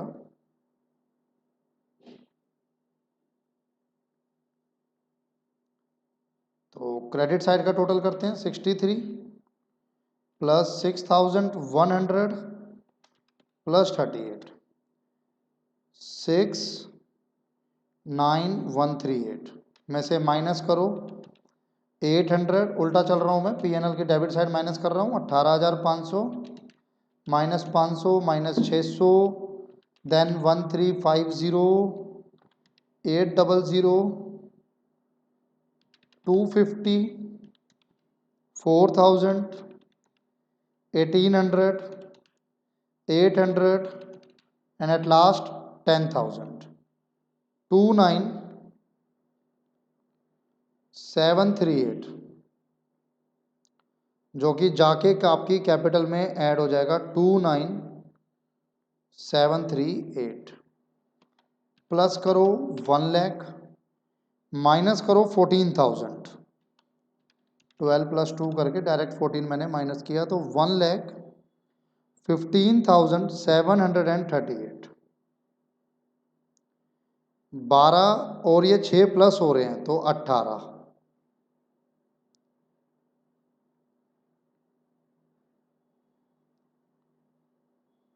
तो 18 और 30 48, 18 प्लस 30 48, देन 1,350, 165,088 को माइनस करते हैं, देखते हैं आंसर टैली होता है कि कुछ एरर मिलता है क्लैरिकल। 4,750, 16,000, 8,8,200, 1,6,758, then 27,300 and 6,000। मैच है, टैली है आपकी बैलेंस शीट। क्वेश्चन कितना ही लेंदी हो, कितना ही बड़ा क्वेश्चन हो, अगर आप स्टेप टू स्टेप पकड़ के चलते हो तो चांस ही नहीं है कि आपका गलत आए। और फाइनल अकाउंट एनपीओ में एक चीज़ और अच्छी है, पार्टनरशिप में भी हम इसको पढ़ेंगे देखेंगे कि स्टेप्स के मार्क्स हैं। मैंने पहले भी आप लोगों के साथ डिस्कस किया था कि पेपर सब्जेक्टिव है, तो आप लोगों के लिए अच्छा है। क्लियर है जी, यहाँ तक क्लियर है। मैंने आप लोगों के साथ क्वेश्चन नंबर 19 अभी किया, तो आप इसको नोट कर लो एक बार। मैं आपको एक एक करके दिखाता हूँ। ट्रेडिंग अकाउंट अगर नोट नहीं किया है तो नोट कर लो एक बार, पॉज करके नोट करना है भाई। फिर पीएनएल पॉज करो, नोट करो।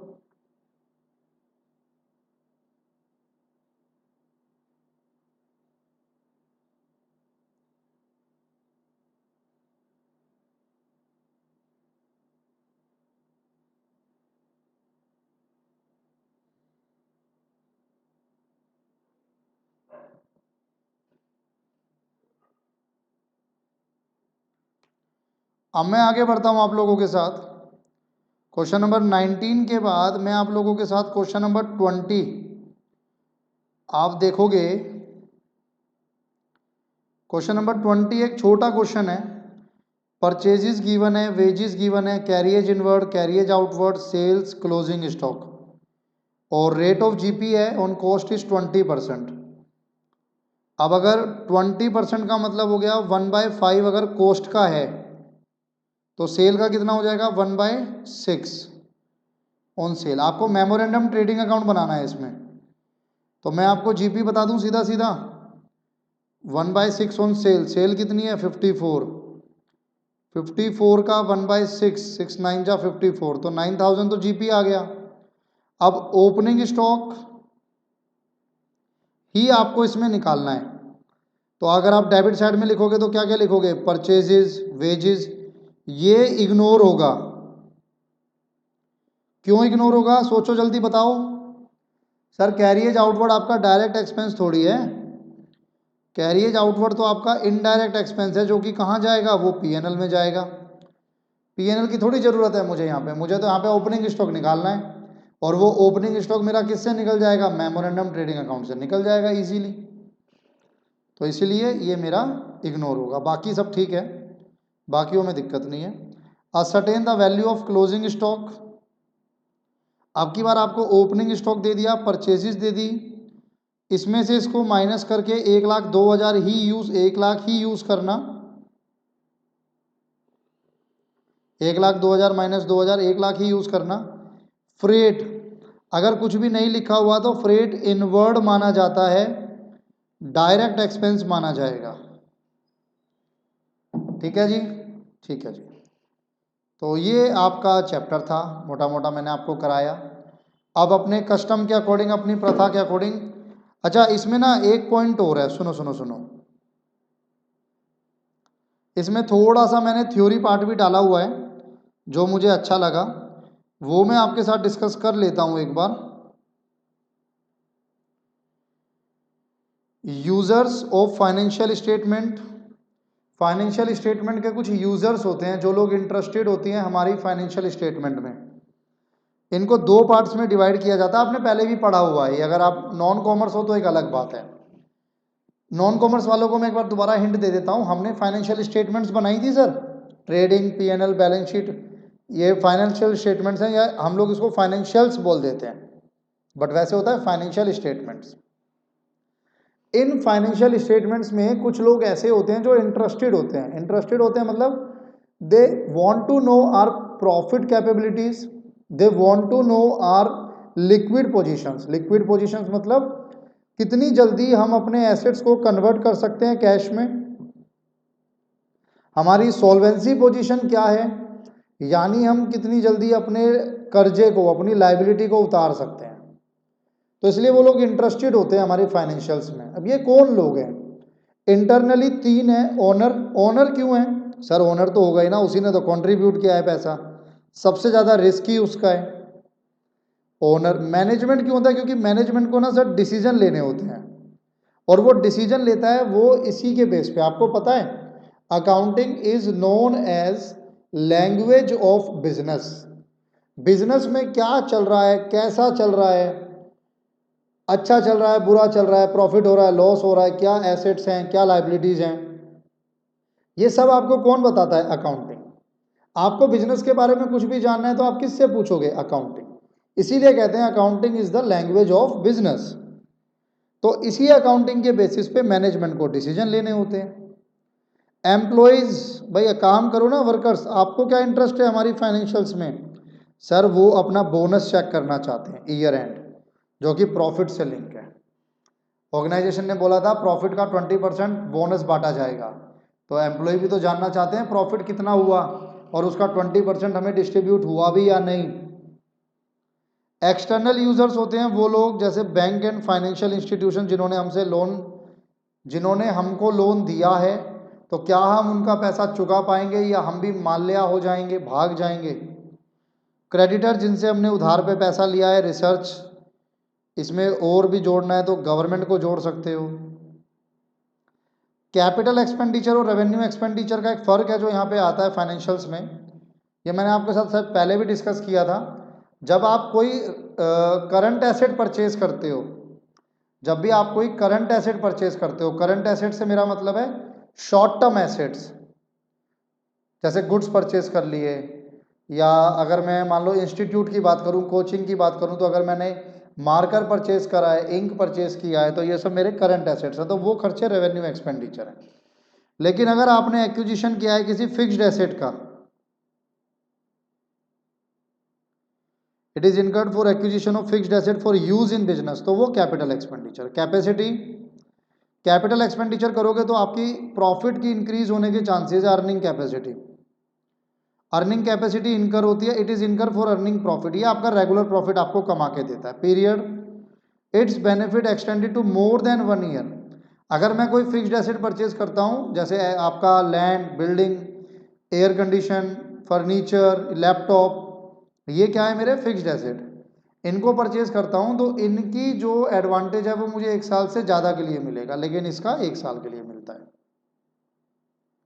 ये एसेट में डेबिट होता है लेकिन ये एक्सपेंस में डेबिट होता है। नेचर, ये एक एसेट होता है, ये एक्सपेंस होता है। डिपिक्शन मतलब कहाँ शो करोगे, ये बैलेंस शीट में शो होता है, ये प्रॉफिट एंड लॉस में शो होता है। इसी की तरह एक होता है डेफर्ड रेवेन्यू एक्सपेंडिचर, यानी एक ऐसा खर्चा, देखो मैं आपको एक बात बताऊं, एक होता है रेवेन्यू एक्सपेंडिचर, एक होता है कैपिटल। रेवेन्यू में जो पेमेंट होती है, पेमेंट, वो कहीं ना कहीं रेगुलर पेमेंट होती है, लेकिन कैपिटल में जो पेमेंट होती है वो कहीं ना कहीं वन टाइम होती है, फिर लंबे समय बाद करनी होती है दोबारा। प्लस रेवेन्यू का जो एडवांटेज है वो 1 ईयर के लिए मिलता है, लेकिन कैपिटल का एक्सपेंडिचर, कैपिटल का जो एडवांटेज है वो लॉन्ग टर्म के लिए मिलता है, 1 ईयर से ज़्यादा के लिए। अब अगर मैं बात करूंगा डेफर्ड की, ये नज़र आएगा, मुझे नहीं लगता नज़र आएगा, कलर चेंज करता हूँ, अरे आजा। अगर मैं बात करता हूँ डेफर्ड रेवेन्यू एक्सपेंडिचर की, डेफर्ड रेवेन्यू एक्सपेंडिचर होता है एक ऐसा खर्चा जिसकी पेमेंट तो रेगुलर होगी बट उसका एडवांटेज लंबे समय के लिए मिलेगा। जहां ये दोनों आएंगे, जहां ये दोनों आएंगे, और इसका सबसे अच्छा एग्जांपल होता है एडवर्टाइजिंग, इसका सबसे अच्छा एग्जांपल होता है एडवर्टाइजिंग। मान लो मैं क्लास 11th को भी पढ़ाता हूँ, मैं क्लास 12th को भी पढ़ाता हूँ, CA foundation, CA inter group 1, CA inter group 2, CA final, मैं अकाउंट्स बच्चे से लेके बड़े तक सबको पढ़ाता हूँ।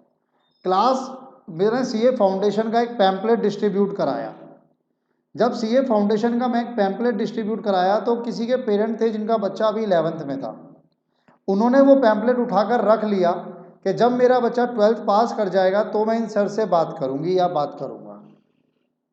अब क्या मैं एडवर्टीजमेंट रेगुलर कराऊंगा? यस, मेरा एडवर्टीजमेंट का खर्चा रेगुलर होगा, लेकिन जो एडवर्टीजमेंट आज कराई है हो सकता है उसका बेनिफिट मुझे 2 साल बाद मिले, मैंने आपके साथ अभी एक एग्जांपल लिया, हो सकता है उसका बेनिफिट मुझे और 4 साल बाद मिले, हो सकता है किसी के घर अभी अभी बच्चा पैदा हुआ था, मेरा पैम्पलेट पहुंच गया, वो कह रहा है हाँ जी ठीक है 17 साल के बाद मैं इन सर से बात करूंगा, तो 17 साल बाद भी मुझे एडवांटेज मिल सकता है। क्या कह रहे हो सर, मेरा ही भरोसा नहीं है 17 साल के बाद? नालायक, क्यों नहीं है मेरा भरोसा? बहुत लंबी उम्र है मेरी, पंडित जी ने बताया हुआ है, तो मेरा तो भरोसा है सर, सबका भरोसा है। अच्छा, तो 17 साल बाद भी एग्जाम्पल के तौर पे मुझे मिल सकता है एडवांटेज। तो कोई भी ऐसा खर्चा जो हो तो रेगुलर रहा है लेकिन उसका एडवांटेज लंबे समय तक मिलेगा, वो आपका डेफर्ड रेवेन्यू एक्सपेंडिचर कहलाता है। तो मैंने आपके साथ रेवेन्यू ये तीनों पढ़े। Grouping and marshalling of assets and liabilities, assets and liabilities को किस एक सर्टेन ऑर्डर में शो करना होता है, उस सर्टेन ऑर्डर को शो करने को ही ग्रुपिंग एंड मार्शलिंग कहा गया है एसेट्स और लाइबिलिटीज की। ये मैं आपको और बताऊंगा आपके स्टडी मॉड्यूल से। कैपिटल रिसिप्ट और रेवेन्यू रिसिप्ट सेम वही जो कैपिटल रिसिप्ट और रेवेन्यू एक्सपेंडिचर थे। ये एडजस्टमेंट्स कुछ मैंने लिखी हुई थी कि डायरेक्ट इनडायरेक्ट एक्सपेंस की एडजस्टमेंट हम देखते हैं, क्लोजिंग स्टॉक की, cost of good sold, drawing, income tax paid, ये सारी हमने कर ली हैं, कैरिंग बैड डेप्ट, ये सब हमने कर लिया है। अब मैं आप लोगों के साथ अपनी प्रथा, अच्छा ये चैप्टर रह गया मेरा, provisions and reserve. Provision and reserve ये भी एक छोटा सा पार्ट है आपके फाइनल अकाउंट के चैप्टर में कि सर प्रोविजन क्या होता है और रिजर्व क्या होता है। फर्क समझाता हूं दोनों में, ज्यादा टाइम का नहीं है, छोटा सा चैप्टर है। बेसिकली प्रोविजंस हम लोग दोनों ही केस में ना, मान लो मेरे को हर साल प्रॉफिट होता है 2 लाख रुपए का, मान के चलो 2 से 2.5 लाख का प्रॉफिट होता है। मैंने क्या किया, मैंने हर साल उस प्रॉफिट में से कुछ पैसा निकाल कर साइड में रखता चला गया। मैं ये पैसा निकालता था कुछ यहाँ पे अपने लेफ्ट हैंड साइड, कुछ यहाँ पर अपने राइट हैंड साइड, कुछ लेफ्ट हैंड साइड, कुछ राइट हैंड साइड, मैं दोनों जगह पिगी बैंक बनाता चला गया। मुझसे किसी ने पूछा सर ये लेफ्ट हैंड साइड वाला पैसा आप क्यों रख रहे हो? मैंने बोला सर ये पैसा मैं इसलिए रख रहा हूँ क्योंकि मैंने ना जो फिक्स्ड एसेट परचेज किया है उसकी लाइफ 10 साल है। मैंने कोई प्लांटेड मशीनरी परचेज की है, उसकी लाइफ 10 साल है। 10 साल के बाद मुझे एक नया प्लांटेड मशीनरी परचेज करना है तो मुझे उसके लिए पैसा चाहिए, तो ये मैंने उसके लिए रखा है लेफ्ट हैंड साइड वाला, यानी प्रोविजन फॉर डेप्रिसिएशन। अच्छा जी, ये किस लिए रखा है? मैंने कहा सर इसका मैंने कुछ सोचा नहीं है, इसका मैंने कुछ सोचा नहीं है, जब भी कहीं पर ज़रूरत पड़ेगी तो मैं इसको इस्तेमाल कर लूँगा, जब भी कहीं पर ज़रूरत पड़ेगी तो मैं इसको इस्तेमाल कर लूँगा। आपने एक मूवी देखी है मुझसे शादी करोगे? मुझसे नहीं, एक मूवी है मुझसे शादी करोगे, सलमान खान अक्षय कुमार वाली। उसमें सलमान खान की एक हैबिट दिखाई है जहाँ पर उसने पिगी बैंक बनाए हुए हैं, गुल्लक बनाई हुई है। वो गुल्लक होती है ना उसकी, कि वो माँ के ऑपरेशन के लिए, मैं बोलने वाला था माँ की शादी के लिए, माँ के ऑपरेशन के लिए पैसा इकट्ठा करता है, बहन की शादी के लिए पैसा इकट्ठा करता है, और एक होती है जिस पर लिखा हुआ है बुरे वक्त के लिए। तो वो जो माँ का ऑपरेशन है वो एक पर्टिकुलर रीज़न है, वो जो बहन की शादी है वो एक पर्टिकुलर स्पेसिफिक रीज़न है, वो प्रोविजंस कहलाएंगे। क्या कहलाएंगे? प्रोविजंस कहलाएंगे। लेकिन वो जो बुरे वक्त के लिए रखा है वो किसी स्पेसिफिक पर्पस के लिए नहीं है, वो रिजर्व कहलाएगा। आइए, प्रोविजन क्या है? प्रोविजन एक अमाउंट है जो कि आपने साइड में रखा है, by charging it to PNL, आप उसे पीएनएल में चार्ज करते हो। चार्ज का मतलब हो गया कि आप उसे खर्चा शो करते हो। टू प्रोवाइड, क्यों आप उसे बना रहे हो? एक किसी नॉन लाइबिलिटी के लिए, किसी ऐसी लाइबिलिटी के लिए जो आपको पता है कि ये लाइबिलिटी होगी ही होगी, ये खर्चा होगा ही होगा। अमाउंट उतना असर्टेन नहीं है, amount can not be determined with accuracy but the liability is known, और ये पीएनएल में खर्चा बनता है। ऑब्जेक्टिव क्या होते हैं? ऑब्जेक्टिव होते हैं अकाउंट के कि हम जितने भी हमारे खर्चे हैं उन सबको अकाउंट करें, उन सबकी काउंटिंग करें। Where the amount of liability expense and losses is not ascertain और determine, they are estimated and accounted by provision. कहता है वैसे हम सारे खर्चे नोट करते हैं, लेकिन हमारे कुछ ऐसे खर्चे भी होते हैं फ्यूचर से रिलेटेड जो कि हो सकता है कि हमारे खर्चे बनेंगे तो सही, नोन है लेकिन अमाउंट नहीं पता, तो उसका हम लोग प्रोविजन बना देते हैं। प्रोविजन के importance, provision is an amount set aside out of current earning considered necessary to provide for all possible that are expected to arise। expected to arise मतलब फ्यूचर में होंगे, तो उसके लिए हम पहले से ही प्रोवाइड कर रहे हैं। Provision is made to retain future operation performance undisturbed by loss arising out of transaction of prior period. कहता है प्रायर पीरियड में, पिछले साल में कुछ ऐसी ट्रांजेक्शन हुई जिनकी वजह से लॉसेस हुए, तो हमारे लॉसेस की वजह से जो खर्चा जरूरी है, अगर उस खर्चे के लिए हमने पहले से प्रोविजन बनाया हुआ होगा तो वो खर्चा हमें रोकने की जरूरत नहीं है, वो खर्चा हमें रोकने की जरूरत नहीं पड़ेगी। By making a provision a part of the profit and corresponding assets are retained which otherwise could have been distributed as profit. वही सेम चीज़ है सर, क्या क्योंकि आप एक पार्ट निकाल कर प्रॉफिट का साइड में रख रहे हो तो आप उससे इन फ्यूचर एसेट्स परचेज करोगे तो आप अपने एसेट्स को मेंटेन कर पाओगे। एनी लॉस और depletion in the value of asset, वही डेप्रिसिएशन, या कोई liability as may not have been provided, जिसको अभी तक आपने शो नहीं किया तो उसको आप शो कर सकते हो इफेक्टिवली। अब रिजर्व क्या होता है? रिजर्व में भी आप पैसा निकाल के साइड में रखते हो लेकिन किसी पर्टिकुलर पर्पस के लिए नहीं रखते हो। Reserves are the amount set aside out of profit, it is an appropriation of profit. Appropriation मतलब, एप्रोप्रिएशन का क्या बोलूंगा? डिस्ट्रीब्यूशन। चार्ज नहीं है, खर्चा नहीं है, ये एप्रोप्रिएशन है प्रॉफिट का। और हम ये क्यों निकाल के साइड में रख रहे हैं? To strengthen the financial position of business, ताकि हमारे फाइनेंशियल पोजीशन जो है स्ट्रेंथ होए, मजबूती मिले। Reserves are not set aside to meet a liability, किसी लाइबिलिटी को मीट करने के लिए नहीं होता या किसी एसेट की डेप्रिसिएशन को काउंट करने के लिए नहीं होता, but it is set aside to meet known और unknown contingencies that may arise in future. कुछ ऐसा जो फ्यूचर में हो सकता है, कोई ऐसी कंटिजेंसी, उससे लड़ने के लिए हम इसे बनाते हैं। General reserve, reserve for expansion, reserve for equalisation, reserve for increase cost, ये सब कुछ आपके रिजर्व्स होते हैं। अब इसमें एक चीज़ ध्यान रखना, ये आपको सीए इंटर ग्रुप 1 में अगर आप मेरे पास अकाउंट्स पढ़ते हो तो मैं आपको वहाँ भी इस चीज़ का बताऊंगा कि मैंने आपको ये पढ़ाया था फाउंडेशन में। It is important to note that if the amount equal to the reserve is invested in outside security, आपने रिजर्व में पैसा इकट्ठा कर रहे हो, अब उस पैसे को अपने पास रख के क्या करोगे, तो आपने उस पैसे को इन्वेस्ट कर दिया कहाँ पर, मार्केट में। तो जब आप उसे मार्केट में इन्वेस्ट कर दोगे तो वो क्या कहलाएगा, वो कहलाएगा आपका रिजर्व फंड। लेकिन अगर आपने कोई स्पेसिफिक इन्वेस्टमेंट नहीं की तो फिर वो रिजर्व कहलाएगा। रिजर्व के इंपॉर्टेंस आपको आगे चल के बिजनेस को एक्सपेंड करने में हेल्प करता है, आपकी फाइनेंशियल पोजीशन अच्छी करता है, आपकी कोई लाइबिलिटी होती है उसको रिडीम करने में, रिडीम का मतलब होता है पे करने में हेल्प करता है। भविष्य में भगवान ना करे आप पे कोई त्राहीमान आए, कोई मुसीबत आए, तो आप उससे लड़ सकते हो। रिजर्व के टाइप होते हैं रेवेन्यू रिजर्व और कैपिटल रिजर्व। रेवेन्यू रिजर्व क्या होता है, जब आप रेवेन्यू प्रॉफिट बताए थे ना आपके रेगुलर प्रॉफिट में से पैसा निकाल के साइड में रखते हो तो वो रेवेन्यू रिजर्व कहलाता है। लेकिन अगर आपको कोई गेन हुआ है, कोई कैपिटल नेचर का प्रॉफिट हुआ है, उसमें से आप पैसा निकाल के साइड में रखते हो तो वो कैपिटल रिजर्व कहलाता है, आउट ऑफ रेवेन्यू प्रॉफिट। अच्छा, ये भी सब दो तरीके का है रेवेन्यू रिजर्व, एक जनरल और स्पेसिफिक। किसी पर्टिकुलर पर्पस के लिए बनाया तो स्पेसिफिक रिजर्व, और स्पेसिफिक रिजर्व प्रोविजन भी कहलाता है। प्रोविजन और स्पेसिफिक रिजर्व सेम बात है। जनरल रिजर्व आपका सिंपल रिजर्व जिसको आपने किसी पर्टिकुलर पर्पस के लिए नहीं बनाया है। आपने कोई एसेट सोल्ड किया, वहां से प्रॉफिट हुआ तो वो कैपिटल नेचर का प्रॉफिट है, उसको आप कैपिटल रिजर्व में ट्रांसफर करोगे। रेवेन्यू रिजर्व बिजनेस प्रॉफिट में से बनता है, लेकिन ये कैपिटल प्रॉफिट में से बनता है। क्या ये डिविडेंड के तौर पे डिस्ट्रीब्यूट हो सकता है revenue reserve? Yes, but capital reserve can be used only if company satisfies certain condition prescribed by the companies act 2013।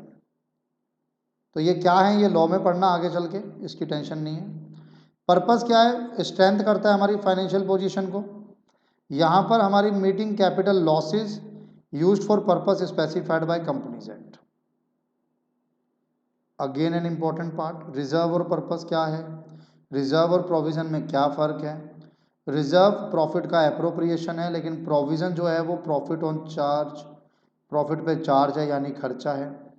Reserve strengthen के लिए होता है, ये किसी नॉन लाइबिलिटी के लिए होता है जिसका अमाउंट डिटरमाइन नहीं है। प्रॉफिट पे क्या इफेक्ट है, रिजर्व प्रॉफिट एंड लॉस में डेबिट नहीं होता, रिजर्व पीएनएल एप्रोप्रिएशन में होता है, hence profit is not affected. But provision consider as expense, तो उसकी वजह से आपका प्रॉफिट कम होता है। Investment, reserve can be invested outside, provision can not. Distribution, unutilised part can be distributed as dividend, it can not be. Compulsion, is it compulsory to create reserve? No sir, ये सिर्फ हम लोग बनाते हैं अपने भले के लिए, लेकिन ये बनाना लीगली कंपल्सरी है। प्रेजेंटेशन, रिजर्व एंड सरप्लस में शो होता है रिजर्व, और ये आपका लाइबिलिटीज में शो होता है। तो ये कुछ थ्योरी पार्ट था आपके पास, ठीक है जी, ये कुछ थ्योरी पार्ट था आपके पास। आज के लेक्चर में मैं यही रोकूंगा, भी मेरे पास वो है नहीं, इसका जो स्टडी मॉड्यूल है वो खोलूंगा तो उसमें फिर मार्क नहीं होगा।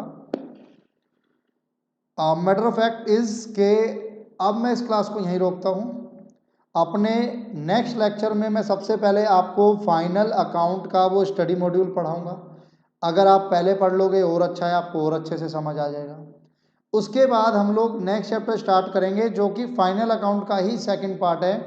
मैंने आपके साथ पढ़ाया नॉन मैन्युफैक्चरिंग एंटिटीज़ के लिए, अपने नेक्स्ट लेक्चर में मैं आपको पढ़ाऊंगा मैन्युफैक्चरिंग एंटिटीज़ के लिए।